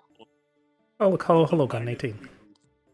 Yeah, who with the -2 is somehow more intimidating than all of you with his original. All right, everyone. Here's what we gotta do. We gotta make sure that we're big and tough and scary. All right, everyone, put on your war face, and half the people stand there and look nice. I can't help but like imagine for, at least for Sirin and for Jaco, that there's a sort of an attempt to be scary, and it really just ends up in pouty faces and puffed cheeks. Mallory just sort of comes off as being particularly foppish and effeminate, and what do you call it? Holo, I'd say from his position up on the cart, at the very least, gives the impression of someone stoic and sort of the height advantage. I think it's the horses. It's the horses. It's the horses. It's the horses. But that aside, silliness of sort of posturing around each other. There's no heat in it to one another. That much is obvious. Yeah, no, we're just chilling. Just a bit of silliness. You do get some. It's all. A few of the passerbys and some of the guards do give you guys an odd glance, though at the look of Mallory, Siren, and Chaco, there are some chuckles They're like, yeah, you tried. Yeah. Kill them. Listen. It just it's particularly All for the parties Chaco. they can't do. For Chaco in particular, I'm imagining the Puss in Boots. What do you call it? The big, what do you call it? Shiny eyes. I hate you. I know exactly what you mean. Yes, the big goo goo eyes. Yes. We are back. We are getting back. We're back on a roll. So Time to get moving on this adventure? Question mark. It ran me looking a simple path. Is it? Hmm?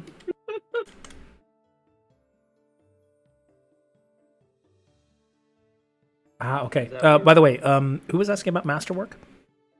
Oh, I was. Okay, so Vera did correct me. Masterwork is 300 for a weapon, 150 for armor. Also 300. So. Oh, let's I see it now. Yeah, fix.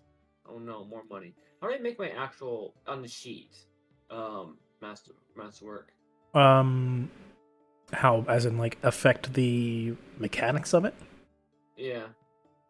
1 second. Oh, that's the wrong sheet. Chico. If you were to go, I would say to the main sheet. For a masterwork, are you doing masterwork weapon or a masterwork armor? Weapon. Weapon. Okay. AC items.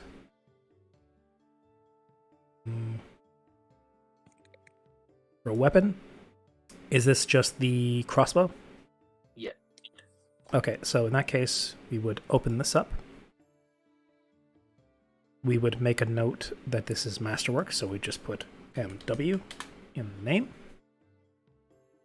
And then to denote it as being masterwork, we...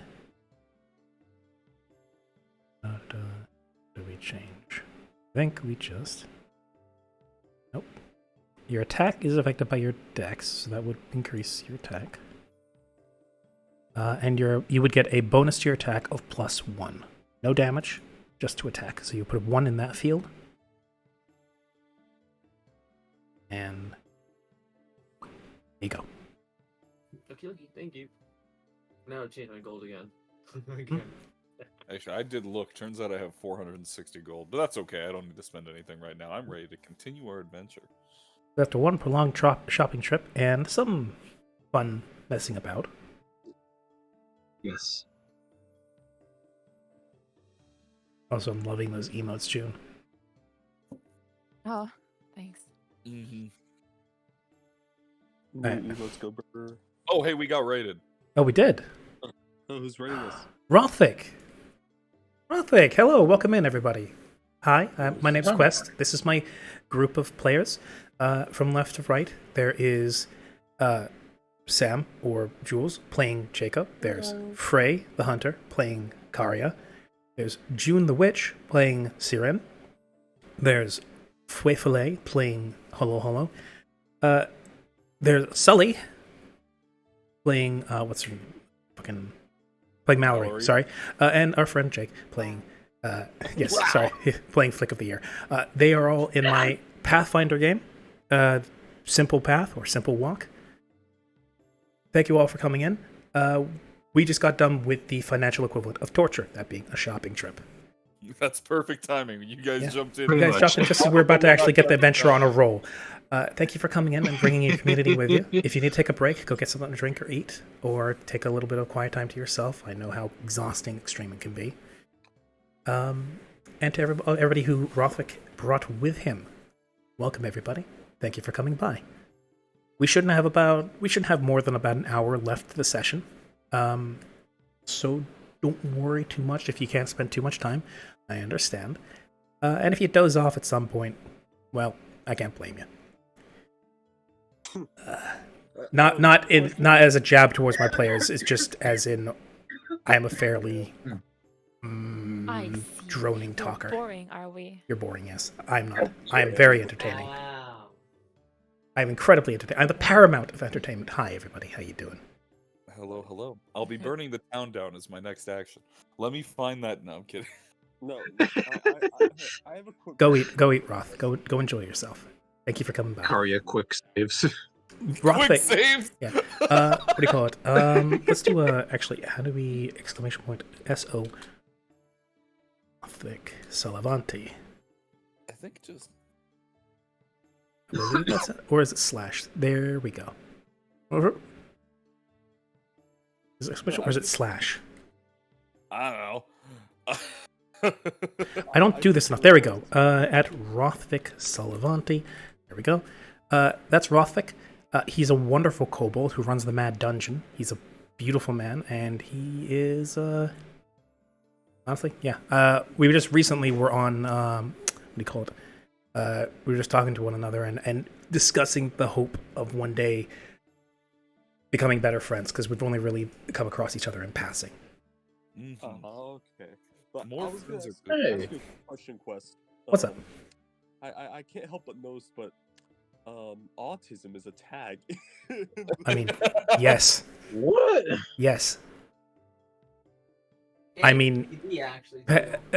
Fway, you and I both know that we are like irredeemably autistic. That's Yes, true. I mean, I actually am, just so Twitch doesn't murder us. So I allow. So am I. I recently had myself tested. I am not quite what do you call it? Not quite as hefty as some of my friends, but I am noticeably on the spectrum. Mhm. Dab me up.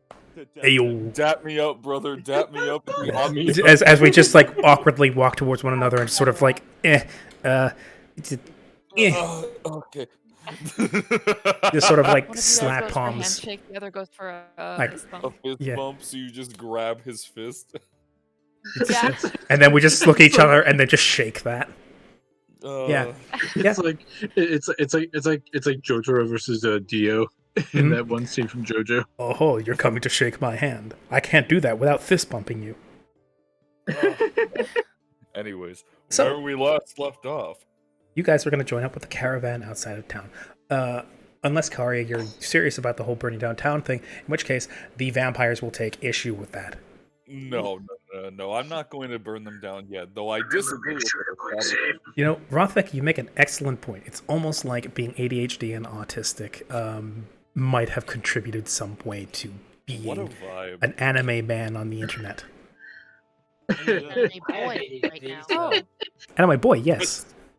Wow. Oh my god, it all makes sense. My favorite is the fact that when June said that, she said, "Wow," and then Sirin lights up with sparkles around her. Wow! Wow. That's really cool. Hey Wow. guys. Watashi wa shirin desu. Ugh. Oh no. That's gonna be really awkward. Now it's just like, by the power of the moon, I will And I'm punish like you. crying and panicking. I will punish you. Oh god, I gotta draw that now. Yes, Sailor Oh, you're Moon. coming closer to me, are you? Sailor student. It's a Sailor Dream. Yes. Okay. Oh my god. So, that little tangent aside, Karya, you try to burn down the town. You are now drained dry. The rest will move on. I would Bye, like to Karya. money Hope you find for, your dad. turning him in. Sorry, what was that? What was that, Mallory? I would like to receive the money for turning him in. Oh, excellent. Oh, So, very good. excellent. So, would you like to be there when they dissect him? Of course. Nuts. Which nuts? These nuts? Hey. Okay, but for real. All right. Go enjoy your food, Begin. Roth. Take care of yourself. Thanks for dropping by. So, you guys and your frankly ridiculously sized wagon, which can now fit all of you and has all your stuff. Mallory, I assume you have your desert horse Yes. and your falcon. Yep. I need to be very specific about that. Is that the? No, that's not. I was just I saw what Evan posted in the tavern menu, and I was like, "Is that the whistle that Matt was talking about?" No. No, I have not purchased that yet. I ain't got that kind of money yet. Oh boy.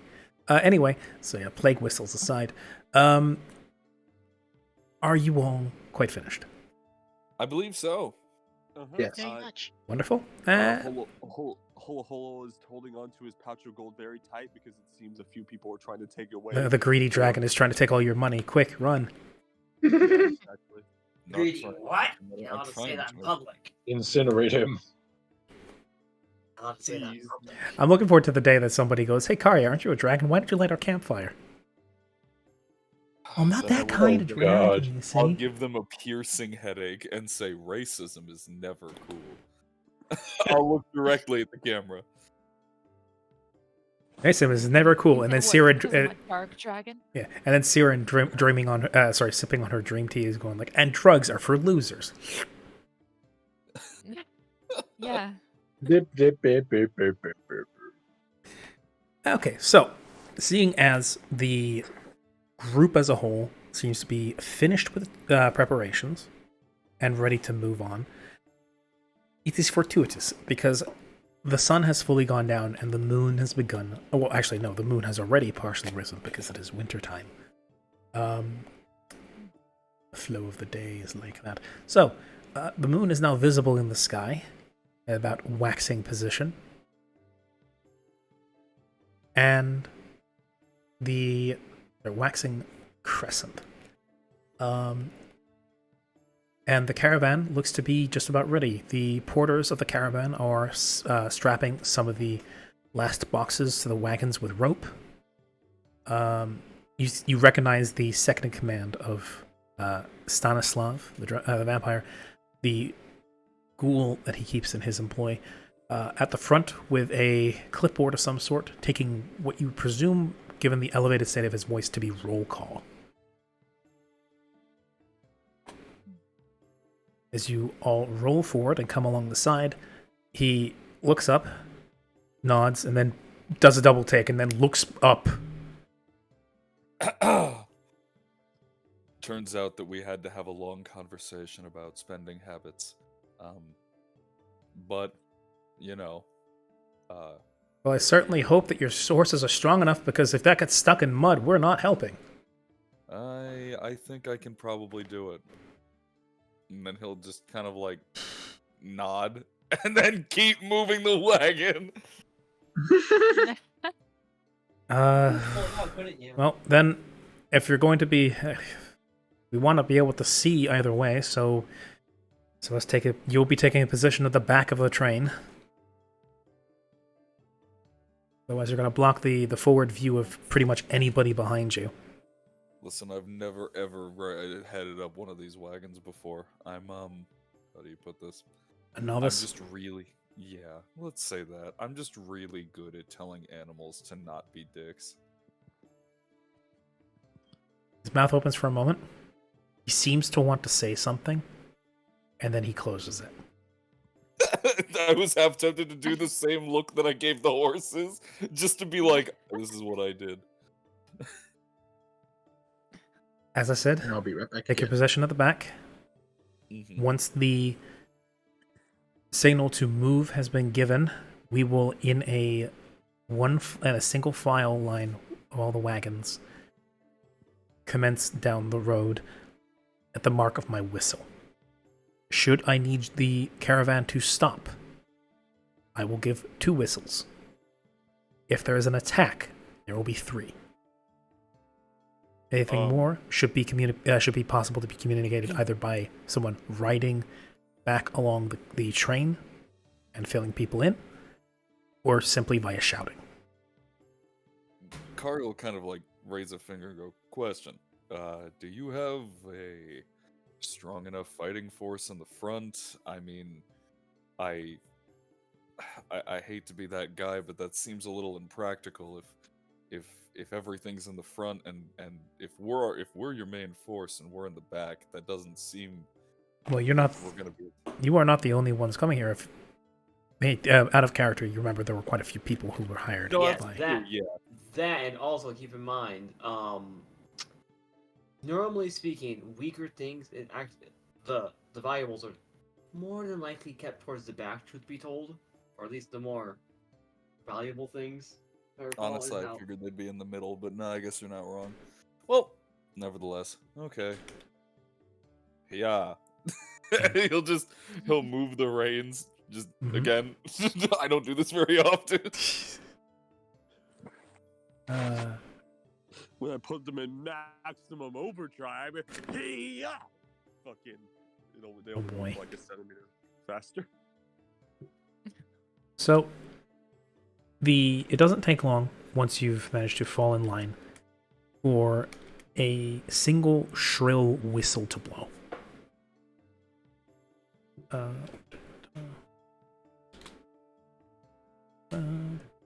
Okay.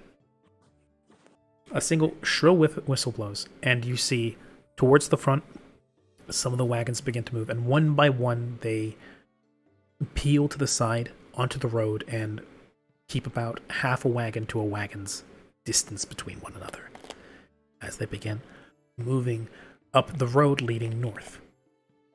And actually, now that the group has a map, several maps, I'm going to do something I didn't do in the last game, and I'm going to make the names of the countries visible in Roll20.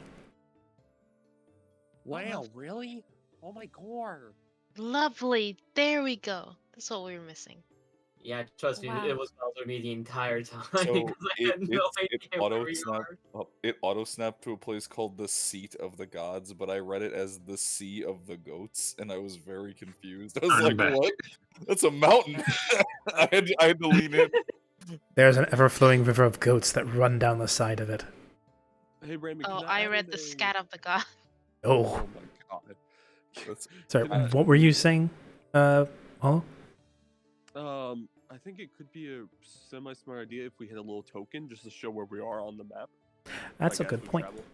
travel. I know we had a party token last time. I'll make a new one. Just have it be like a caravan or some shit like that. Party. Available in the players joiner. Can be edited and controlled by players. It's Hey, that's a dragon. I ignore him. I didn't mean to put him out. I ignore Vair. He's just I take it is Crestfall, Sherridge, Rimchill, and how do you pronounce that last? so it's Crestfall, Sharage, Rymel, and Portaline. Oh, I didn't see that. I thought that E was a C. You can Okay, click are those delete to delete it. Are they Oh. completely separate nations, or are they? They're just, part of. I mean, if you want to give me either a knowledge geography or a History knowledge check. history. Actually, that would be knowledge history. I don't know how to delete. I'm just gonna hit the delete key, and that didn't work. FN delete. I'm so knowledge Let me history. see. I'm just gonna hide him in the corner. I don't know how to delete him. I don't know. Where is he? 1 second, I'll You get can rid of them. maybe right click and click delete token. There you go. I tried, it didn't work.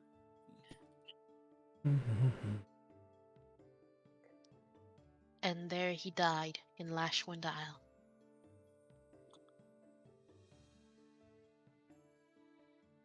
Let's do. You guys can add a portrait if you wish, but I'm using this as a sub-in for now. Very good. I don't even see it. Oh, there it is. No idea where we are. Oh, that's a fish. Never Oh, mind. there. Oh, hey, it's a cat. Hello, cat. Oh. Some of you might recognize him. I do Yeah, I recognize recognize that cat. Is it from the fake Wait. game? No, Oh, it's never from mind. the Epithet, one of the Epithet games. Oh, You know, I just realized we've had a penchant of running into a single cat that ends up having plot importance. No, I never. wonder. All right, What do you mean? we're Quest off likes on cats? an adventure. Question mark. Hmm? Quest likes cats? Oh, Question you mark. I mean, dog, you. I mean, I do, but I also like dogs. I like both. Aminals are nice. Same. Anyways, Aminal. we're off on an adventure. Yes. Yeah. Avasti. The wizard. As you follow as you started off roughly about halfway up that large river that runs through Mordon, or the Mordani Confederacy, the caravan runs through bleak countryside, which is thankfully mostly shrouded in night. And that continues for a good long while. Is this kind of like a weird Badlands, like cold Badlands type of thing? I think that would most likely be the frontier where we're going to. The Badlands, not so much. It's just that this place doesn't really seem like it has a lot growing here by dint of the enchantment you saw coming in that kind of keeps the sun at bay. Uh-huh. It's Out of curiosity. Mhm. Oh, I'm sorry. Go on. No, continue. I was going to add in the fact that thankfully most of the people living here don't really need plants for food. Out of curiosity, since we probably have the tallest wagon and I have, some decent vision, are there trees surrounding us, or is it mainly flatlands? Or because I was gonna say, can I make like a perception check to kind of keep an eye out and see if there's You absolutely any may. suspicious activity? If you would like to keep watch while you are driving, you may absolutely do so. Mhm. I would Would ask that- also for a animal handling check or handle animal check, because you are going to be distracted if you are going to constantly keep an eye out, just to make sure that you don't swerve off the road or anything doing that. I suppose I'll make that first to see if I have the ability to do that. Why? Yikes! Oh, Mm. Probably can't. So, as you take your eyes off the road for a bit and cast them over the horizon, and yes, there are trees around. There's the odd thicket. There's the odd singular tree. There's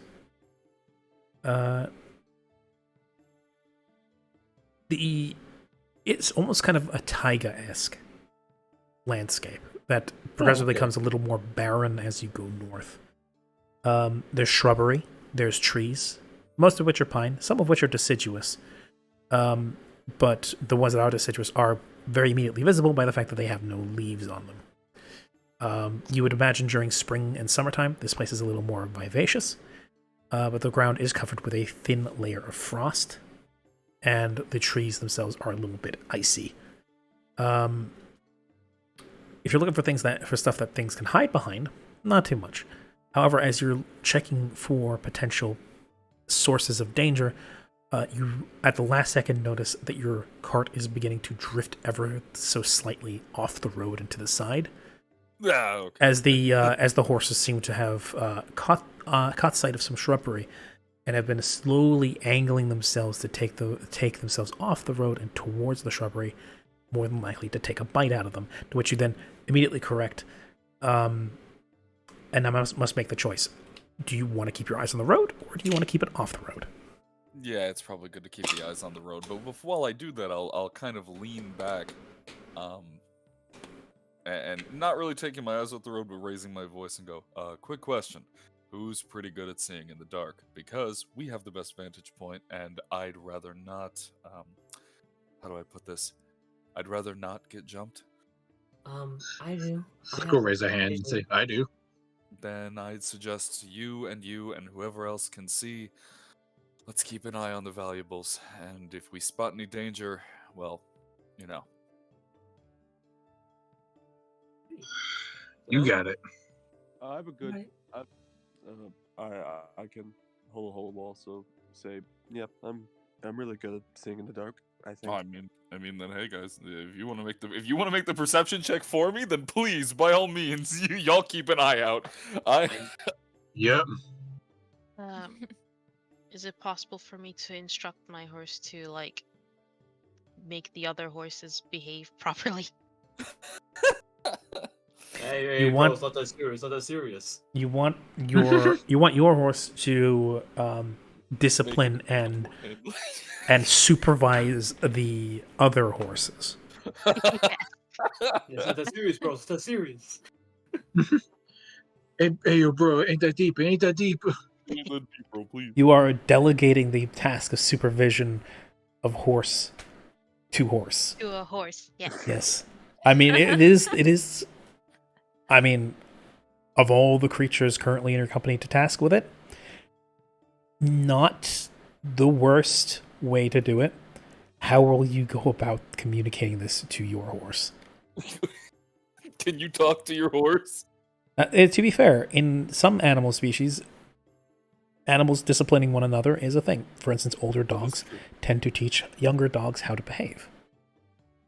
Question is, would your horse feel this sort of compulsion to see these horses acting like this and do something about that.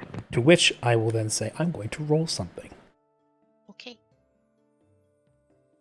Can I attempt to help our a good friend Karya out here with spotting stuff? Sure. Well, I'm not spotting anymore. That's all up to you guys. I'm so- focusing on the I boat. can I I will can do first. I will say, like I said, there is one like that. You can stick your head out the front, or you can take a seat next to Karya on the driver's bench. Mhm. I go There, over to Flick and I'll say, "Do you want to sit next to him, or do you want me to?" it's also entirely sensible because if you're going to have an extended watch, to take turns. Mm-hmm. Because you guys are going to be doing this for a while. You or me, Flick, Actually- or which one? Who's going where? If they're gonna go first, then while they're doing that in the back, can I actually work on potions? More potions? You would have the room for it. It will require an open flame bow. Portable hold on, takes out a blowtorch. Don't worry, it's just a bit of propane. Never lit anything on fire. So, whoever is taking the seat next to Karya, and whoever wants to stick their head out and check around for danger, can make me a perception check. You or me, Flick? Yep. You or me? Not yep. You or me? Yeah. Yes. No, I'm kidding. They both Flip a sit there. coin, guys. How much is yours? Perception? Like, Um, Yeah. Yeah, what's your perception? This is in character. Yeah. Oh. Yeah. It look- Yeah. opens Chico's eyes. Okay. How are your eyes? So, are you, what's the word? Hold on. Confident? Are you confident in your eyes? Yes, confident. I would say my confidence is at a 9. Hmm. I'm kidding. Out of 100, s- what would you say is your skill ranks in perception? Let me just. Well, Flick will reply with, "I guess you can call me cautiously optimistic with my eyes. I think if you would ask me, I'd say you could probably follow up." It's like that good old joke. What do you call it? Hey, what's your HP at? No, don't ask him that. That's out of character. Okay. Out of 42, how many like on a scale of 1 to 42, how healthy do you feel? On a scale of 1 to ouch. Alright, here's How my many roll. rats do you think you'll be able to fight right now? On a scale of 1 to But 20. thank you for course correcting me. It's all right. It's something like I'm okay with some out of character stuff, in particular when it comes to hastening things like shopping and such, or like downtime stuff. But like if saying, "Hey, what's your bonus to this?" Is not something somebody would ask somebody else. Like, "Hey, do you think you could? How confident do you think you are at this?" I'm pretty sure I could do it pretty well. In which case, you don't know who's actually like numerically better. You're just communicating how able you feel you are. Okay. I won't like. In some cases, I'll allow it, especially if it's something particularly high risk, where it would make an actual tangible difference. But in this case, I feel like there's roleplay potential here. So I would ask to, when it calls for it, try and keep things in character. All right, gotcha. Yeah, no problem. No big stress. Do please still have fun. Yes. That said, who wants to take over watch duty for now? I rolled 19, so Okay. Judging by how Flick said, "End quote," they're cautiously optimistic. I shall do it. Okay. You have rolled a 19, which isn't bad. Right. So, Karya, you focus on keeping the wagon on the road and making sure the horses don't act up. Mallory, you kind of ride up towards the front and bring your horse up alongside these titanic horses, and sort of I don't know, sort of gesture, like kind of lean over to one side, catch your horse's eye, and glance towards the big ones. I assume hoping to get it across to them. At which point the horse sort of... I actually have to check something real quick, because I did just roll. After you give the description, can I ask, can I begin working on potion stuff? Sure. Potion Potion seller. Hey, I should. Hey, hold on. Can I make potions yet? I think I can. Do you have brew potion? Yes, I do. Then Good yes, you level. can make potions. Oh, since I'm now somewhat in front of the cart, I am actually a torch due to my halo. Oh, Hey, you do light up the area a little bit. That does, however, ruin night vision. God damn it! Someone put a bag on his head. I can Someone- actually someone turn put it a- off. I can turn it off. Okay, turn that, Someone put a hood on him. The switch behind his head. Reaches up to the turn halo, that double halo off, taps or it. God so help me. Let's see. And Okay. What's it? Mallory just double taps the halo and it just turns off. Just clap twice. You have to I'm glad that you're you have to clapping pull the hand you have to on. pull Yeah. on you have to pull on one of their earlobes, and it's like a Click, click. Yeah. Okay. Considering, Mallory, you do not have animal empathy, and desert horses are not described as being any more intelligent than any other horse.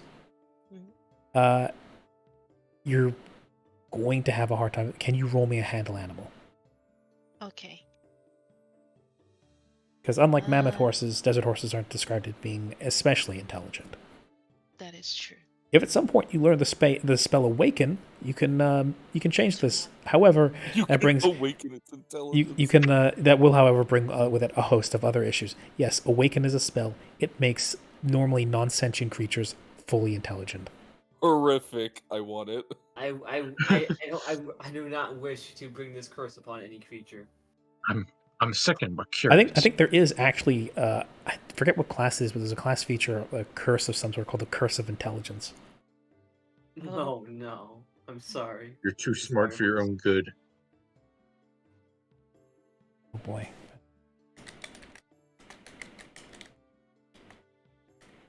But Curse of Intelligence. continuing on, we're talking horses, right? Horses intelligence. Okay.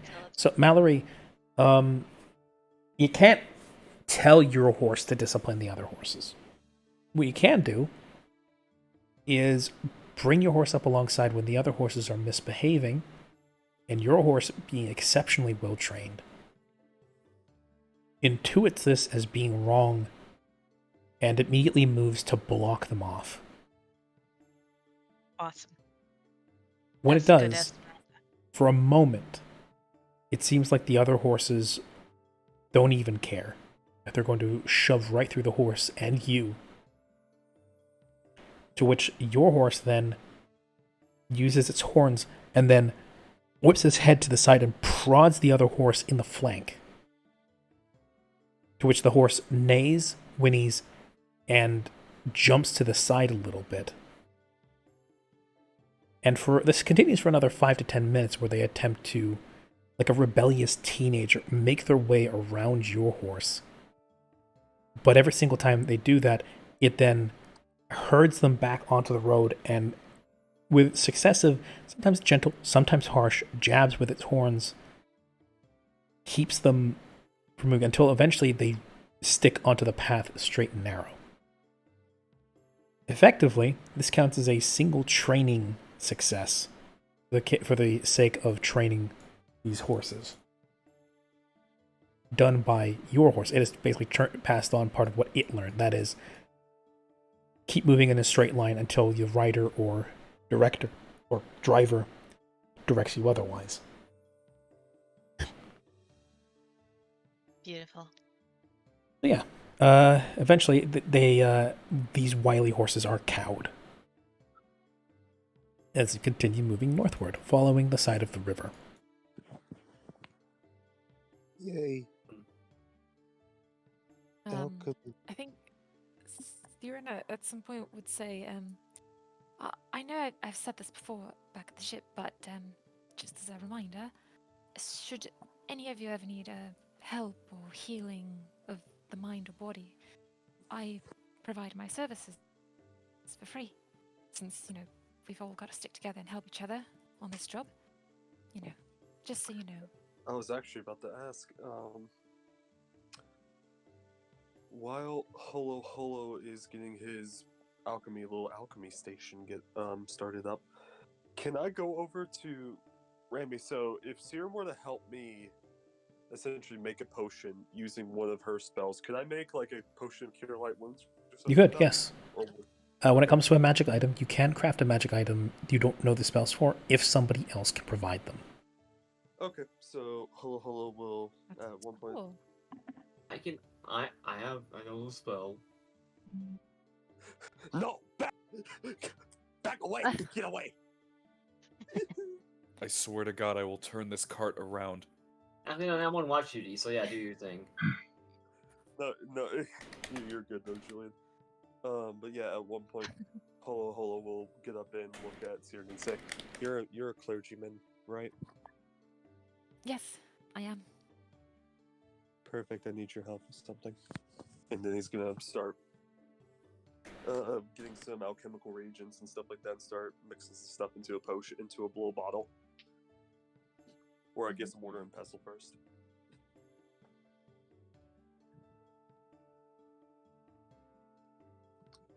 I'd like you to help me make something that can heal people, I guess you could say.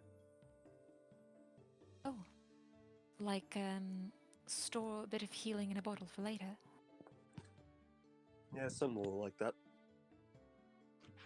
Wonderful. What should I do? Well,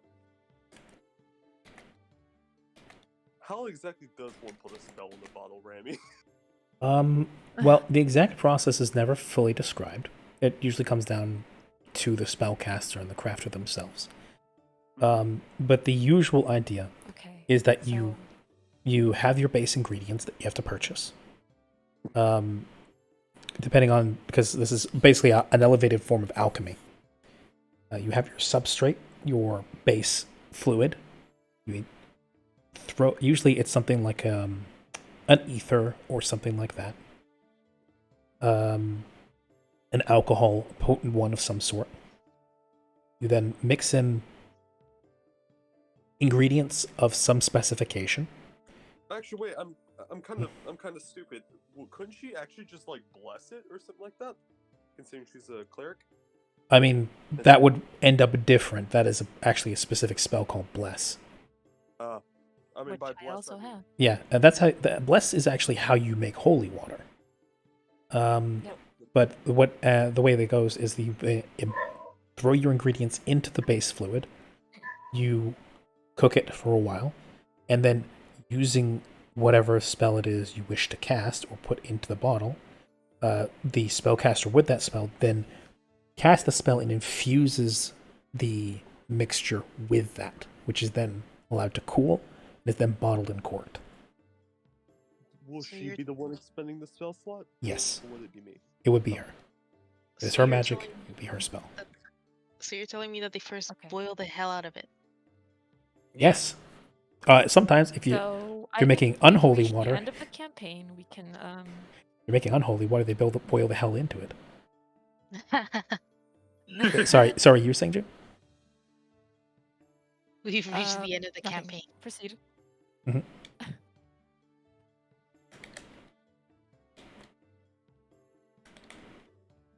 Okay, Mm-hmm. so Siren will understand the cue she's given, and once Holo Holo has put in the required ingredients, she'll take the bottle, hold it in her hand, like cup it warmly, and then cast Cure Light Wounds, and the bottle will glow with like a light bluish color. I think my internet cut out. She No, I holds heard the it. bottle in her hands. It glows a light bluish color. Okay, never mind. You want me It roll said on? here on my end that it cut out. You want me roll an alchemy check? No, as a matter of fact, for brewing potions, you just need to put the 2 hours into it. Okay. Oh, and you need to expend the X amount of materials worth That's X awesome. amount of gold. I think it's 50 gold pieces, right? I think the market price for a Cure Light Wounds potion is 50, so crafting price is 25. Okay. So. Alright, got it.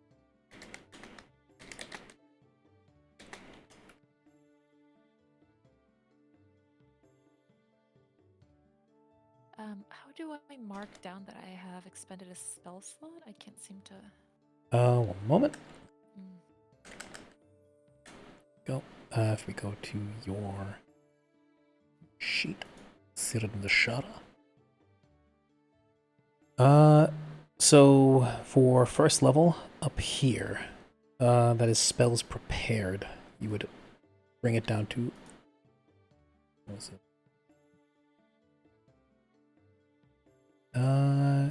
Right. So the Cure Light Wounds, you. Oop. Once. To reset. Nope, that does it. So you would then do that. Mm-hmm. You hit click to reset, Oh, okay, I see. and that undoes your preparation of that spell. Oh, so you prepare a certain number of spells, but then you only have like I can't cast Cure Light Wounds again today. Yeah. You are, however, a cleric. You have something called spontaneous casting. A benefit of being a cleric is if you have other spells prepared and you end up not needing them, you can then turn one of those prepared spells into a Cure Light Wounds. Oh, okay. Depending on the spell level, that changes the power of the cure spell. It could be Cure Moderate, Cure Heavy, Cure Critical. But yes. Oh yeah, I see it. Spontaneous casting. Yeah. Yep. Gotcha. So yeah, that is your cast of Cure Light Wounds for the day. If, however, at some point you need more, you can always burn one of your other first or second level spells to make it something else. Right. That actually works. Thank you very much. You now have, after a couple of hours on the road, the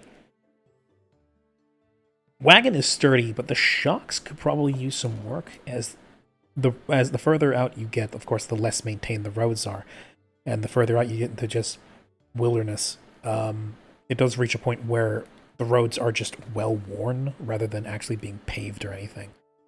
So it's not the most steady ride. It takes a little bit of work to keep your alchemy set even, and not light anything on fire or spill any of your product, and thereby ruining all your work. But by the end of it, you after it's allowed to cool, you have a freshly bottled Cure Light Wounds potion. Yay. Nice. And yeah, I'll stow that away with my potion and mage armor. And these technically last forever. Yep, until you what do you call it? Some people I know run with expiration dates on potions. Not necessarily that they become useless, but that they become risky to use. Or that like when you uncork it, it becomes on a timer. But yeah, no, I'd say, considering the fact that people can unearth these 1,000 years later and still drink them in fucking ruins and stuff like that, for sake of consistency, I'll say yeah. Unless the glass is shattered, the cork is taken off, and some of it, like a good portion of it, is spilled. The magic holds, and it is good for basically forever. Okay. So we have one potion, healing potion. We have one little mage armor.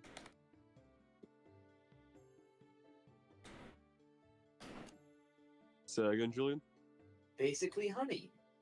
Yeah. Honey is in its own manner actually very magical as far as what do you call it, properties and just how useful it is. It's a disinfectant. It's good for cauterizing wounds. It's incredibly nutritious and it lasts for fucking ever. I didn't even know you could actually cauterize wounds with honey. You can't cauterize. You can't like burn them shut, but it's great for staunching wounds. And they're great as honey is great as a burn salve. It keeps the It keeps the wound air and water tight, stops any infectious particulates from getting in, and also adds plenty of nutrition and disinfectant properties that help. That help the whole thing heal. That's why a lot of like older salves that really worked tended to be a mix out of honey and various other herbs. There were also some really crazy medieval, not just European, but other countries, other cultures that made wound salves out of mixes of honey, animal leavings, and other things. I know that in Warhammer in particular, they call this out by having, healer's kits. There's a mention of, this is made out of all kinds of foul-tasting, foul-smelling, herbs and other things, and almost always invariably includes some mixture of cow urine or chicken feces, which is suitably medieval. This isn't Warhammer though, so I'm not going to say that's a thing. Speaking of which, though, I should. So the caravan continues north, and it continues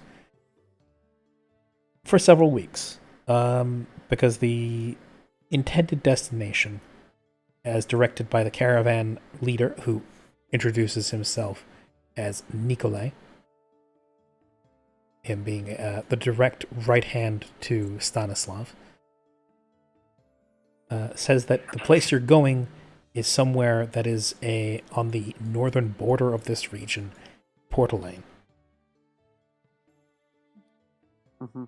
So the intended path to follow is the safest path, that being along the river until you eventually reach your intended destination. This is, however, going to take at least a month.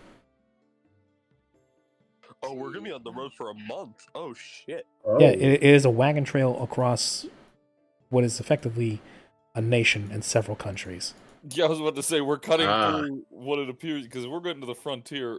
Where exactly, I guess I should ask, by looking at the map, where in the frontier are we going? Are we going right here? You yourselves are not actually going to the frontier, or not just yet, as it were. The suspected location of these guys, where they originally were meant to set up their area, was on the border between the hilly area here and somewhere here along this border. They were originally meant to establish themselves in Rhymhelp, because this area here, while being better mapped out than the frontier, is still very much an unknown, and this is the wall. Remember how I described Sergei? What he described as being attempts to move northwards that end up in failure. This is where everybody ends up getting repelled. This hilly area that nobody is ever able to go further than, which is why nobody's ever able to make it up to the frontier. I see. The edge of civilization is Rhymhell and Portaline. These areas here are a separate nation, and then would require a history check, but what the cursory knowledge you know is that they are an offshoot of the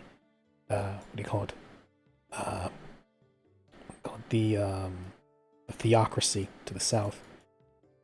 They were some of their colonization efforts that are on and again, off again, met with failure and success. But just like this nation, the northern nation's attempts to move forward northward, it's usually only temporary and falls apart fairly quickly. So they were originally supposed to set up in Rhymhell.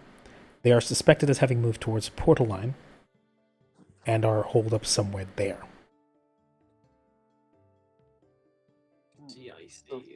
So I will say this. So if we're really traveling on the month, do we have like anything, like any sort of downtime in my diet? Like, can I make potions while we're on the road still, or just one time? I will say that eventually you're going to run out of materials, because I very much doubt you bought a ton of potion making materials. No, I had my kit on me, and I have gold, Mm-hmm. I mean, the best I could probably do is like maybe like if we stop, we can forage a little bit here and there. You can forage. There's also going to be towns here and there. It's not going to. The further north you get, the thinner civilization is going to get. Mm-hmm. Yeah, so you're going to run out of materials eventually. Mm-hmm. I'm gonna say you have enough for maybe another 4 potions because you didn't describe yourself as going out for potion shopping. Yeah, no. And after that, it's just going to be spare money you have. Unfortunately, you can't just translate money into materials. You have to actually purchase those materials, and that usually requires access to civilization. Okay.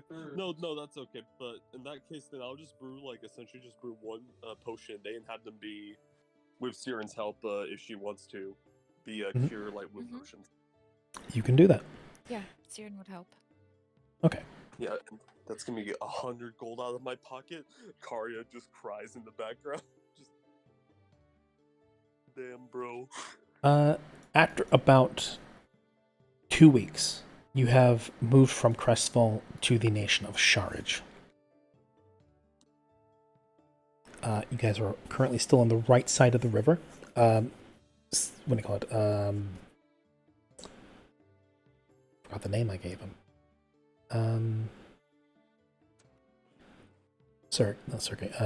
Nikolai says that there will be a fjording and a attempt to cross the river shortly after, once you guys reach Sharage, or the main nation of Sharage, which is situated, the main city of Sharage, which is situated on the river, because they actually have a bridge built there, like an actual bridge, like a stone bridge, not like the crappy ones that are dotting here and there that have fallen apart due to months and years of decay. And he tends to make good use of that.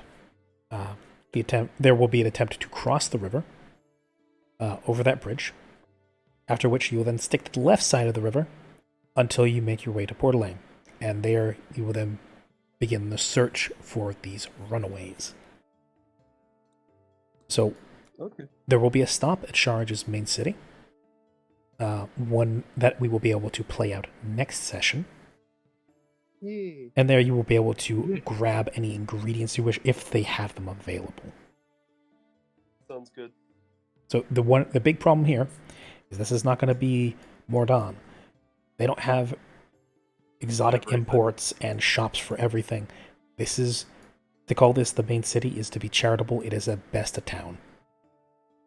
And we'll get into describing that and get into it next time. For now, though, I think it's time to pack up, as I'm sure Sully, as well as myself, need to get going and go and get some sleep. The rest of you can enjoy your evenings. Daylight saving times can go kill itself. Can confirm. Yeah, that threw a small spanner in timing, because every time I'm thinking of timing for sessions and for games and such, I'm always going like, right, no, they've jumped ahead an hour while we're still on our time, and we still have a few weeks before daylight savings kicks in. Also, I just noticed it was 3 minutes ago, but I'm very sorry. House of Cats and Sneaky House 39, thank you for following. Welcome in. Hey. Oh, rating. Nice. Hello. So we go for another hour. Oh my god, you guys are coming in just as we're wrapping up the session. No, they're coming in as soon as we're start. Continue. Cat raid. Cat raid. Now we have to go further. Welcome in. You guys caught us just as we're finishing our session of Pathfinder. Oh, you too, huh? Yeah, that seems to be a trend sometimes. I'll raid into a friend, and they're like, "Oh no, we just finished." Oh, that's a shame. We will go for a little bit of a role play. But hello, everybody. Welcome in, House of Cats. Thank you for entrusting your thank you. I'll make sure to pay it forward to friends as well, so we can keep the love going. Welcome in. My name is Quest Fun Faustus. I am a tabletop specializing VTuber. You are coming in just as we're wrapping up the first session of our new Pathfinder campaign, A Simple Walk. Wow. Icky24 and Fanboys, thank you both for following. Thank you very much. You're all welcome. If you guys need to take a load off, go get a drink and something to eat. I know how bog-brained Simple Path, yes, sorry there. Now that we switched to Pathfinder as a Simple Path, it used to be a 5e campaign. I called Simple Walk, but we made a very eloquent switch.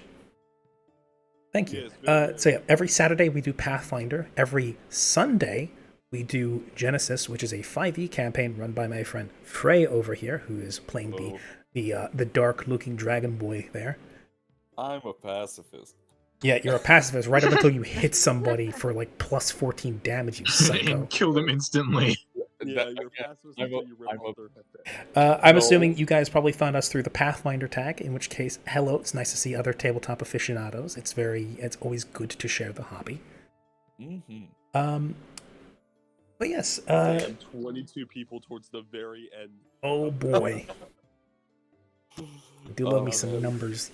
Yeah, no. But tomorrow then, remember that normally our 5e game on Would on happen. Sundays would happen, but Because it's someone someone had to be born. How dare you? How dare you get born on that day? Yeah, honestly, it was a bad choice on your part. That's a perfectly good Sunday that you could have just enjoyed otherwise and had your birthday on a exactly. weekday. Just, God. Yeah, just not dying. I'll Anyway, throw you into the sun. Bean Tofuri and Grizzly Jello also. Thank you. Welcome. I don't know why alert. Oh, because I didn't put the alerts. Friggin', what do you call it? Yeet. I didn't put the alerts thingamajig on this scene. Okay, real thing though, Quest, because this is important. Ever since you gave me mod, I realized just how much of a caveman I really am because I turned All on these mod options. view. There was like a million different things. I was so scared. I was like, all right.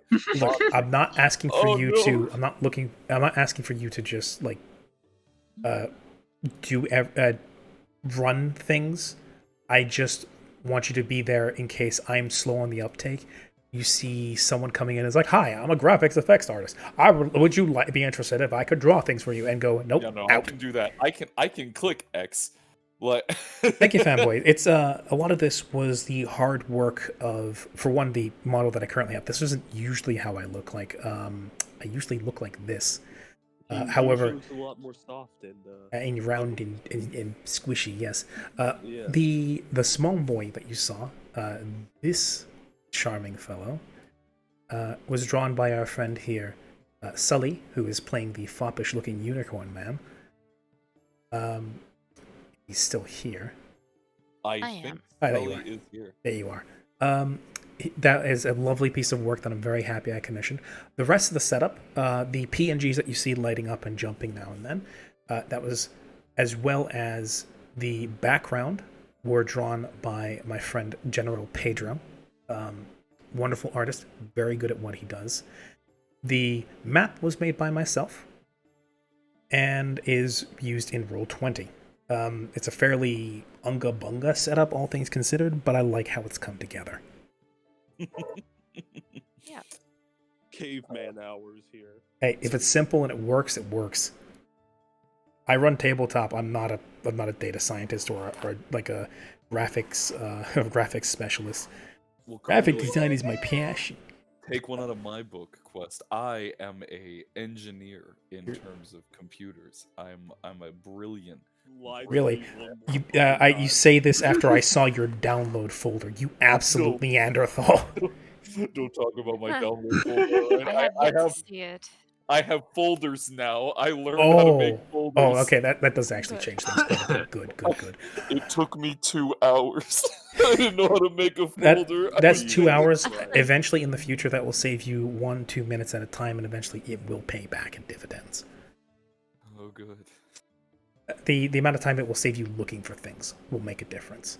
So, thank you all very much. Thank you for the people who just came. I'm very sorry. I wish I could have shared more with you. Just to give a synopsis so you guys have an idea if you would decide to come by next time so you're a little bit caught up. The group here are, of course, as with every D&D or Pathfinder party, are a suite of misfits of various types. Oh, look, it's Frey. Oh, I'm sorry. I ignore me. That's his normal VTuber persona. He's a Why very is he so small? because I got the faces are very big. The I party was is a totally- I actually the party is a group of misfits that, for one reason or another, found themselves in an island paradise during a big festival. After the festival cleared up and they needed ways off the island and a way to earn money that they had either spent or lost through various means throughout the festival or beforehand, they were offered employment by a very shady figure, by which I mean literally he was a vampire with a veil and in a crisp business suit. Offered them a chance to go bounty hunting, and if they managed to get the money back, potential further opportunities of employment. They got on board of his floating coffin that was a massive Gothic cathedral of a ship, followed it to the vampire nation of Mordani, the Mordani Confederacy, which is the home of true lawful vampire lawyers and accountants, and where the biggest bank and only mint in the world is located. Got a caravan together, spent 3 hours shopping for various odds and ends, as well as a frankly... Well, I likened it to a Humvee, and that is not wrong. A massive wagon pulled by 2 mammoth horses. Literally, that's the size category, mammoth. And are now progressing northward until they reach Port-Alain, this little nation here, where they hope to find these runaways who ran away with money they loaned from a vampire. Bad idea. And what will happen will happen. They now find themselves about at the halfway point there as they follow the river up. And when they get, once they're done stopping in for some supplies at Sharage, will make their way to Port-Alain, and hopefully nothing will go wrong. Hopefully. Yes, the key word being hopefully. Fingers is no crossed. hope. I'm gonna have to bring out the pacifism, aren't I? The pacifist, you mean? The Yes. pacifist. The way of the pacifist. Pacifist. I will rip off one man's arm and then clarify, is this really something you want to do? That's You not know, pacifist. that should get the rest of it. That's not pacifism. That's the mafioso method. It's making an Yes! example of someone. I will let him stab me once. At that point, I can I will say, rip off please his arm. no. Yes, you're the type that goes, okay, you can get one shot in. They get you once on the cheek, and then you fucking rip their heart out. No, Kari's Never. a pacifist. Sure. Now that aside, I'm gonna start looking for somebody to raid out to. To everybody that came, thank you very much. Thanks for dropping by. Those who stayed, those who didn't. Doesn't matter. We love you all.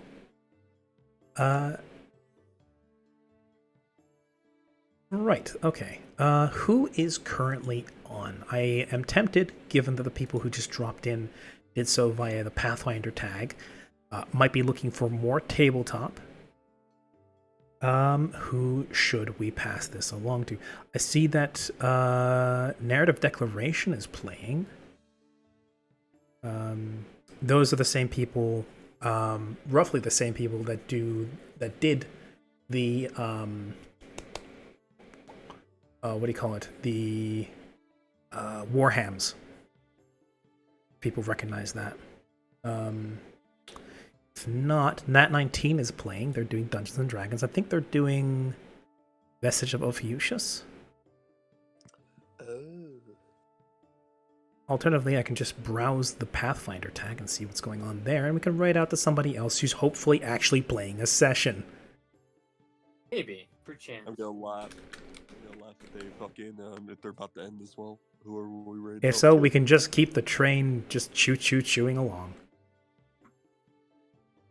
Right, okay, let's give some people some viewership.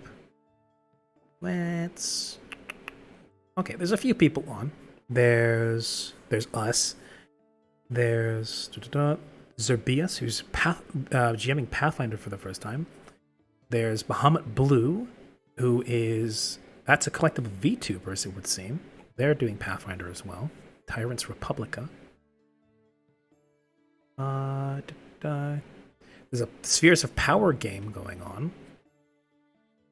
Crown of the Cobalt King 2E. I see French. Cobalt DM. Looks cool. Spoil for choice. 1 second. Let us see what we can do.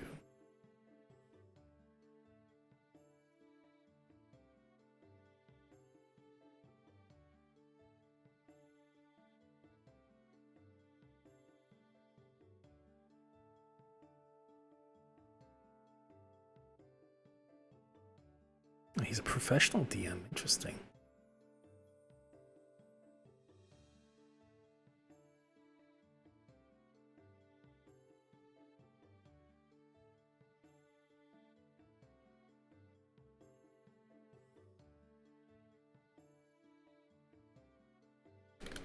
Do bear with me here. I am vetting who I want to read out to.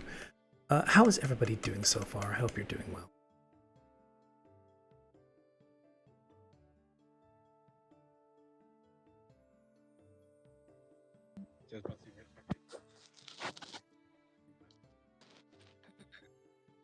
I'm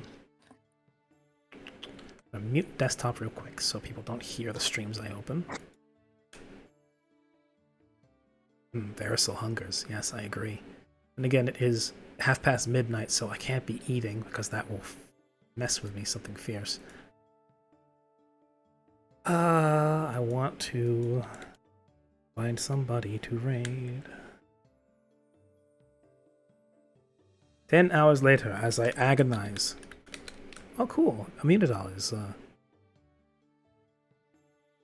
streaming. He's back. That's great to see.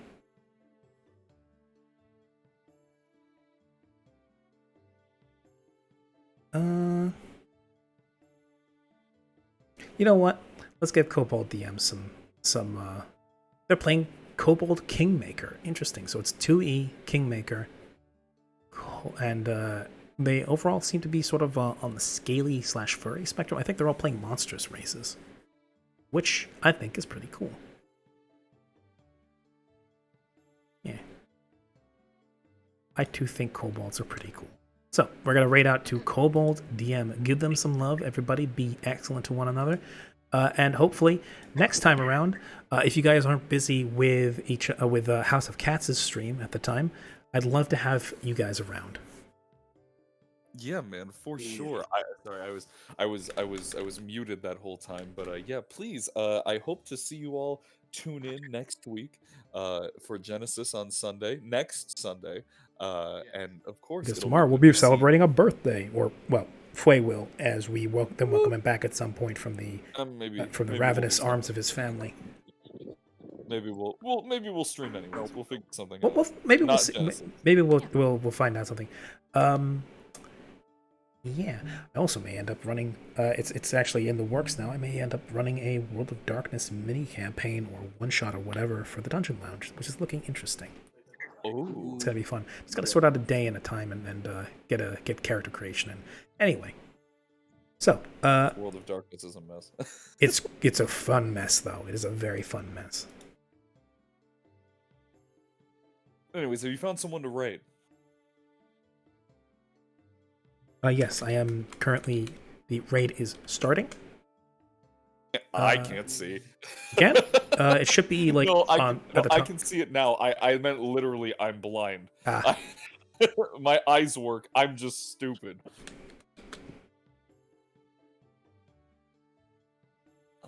Let's see.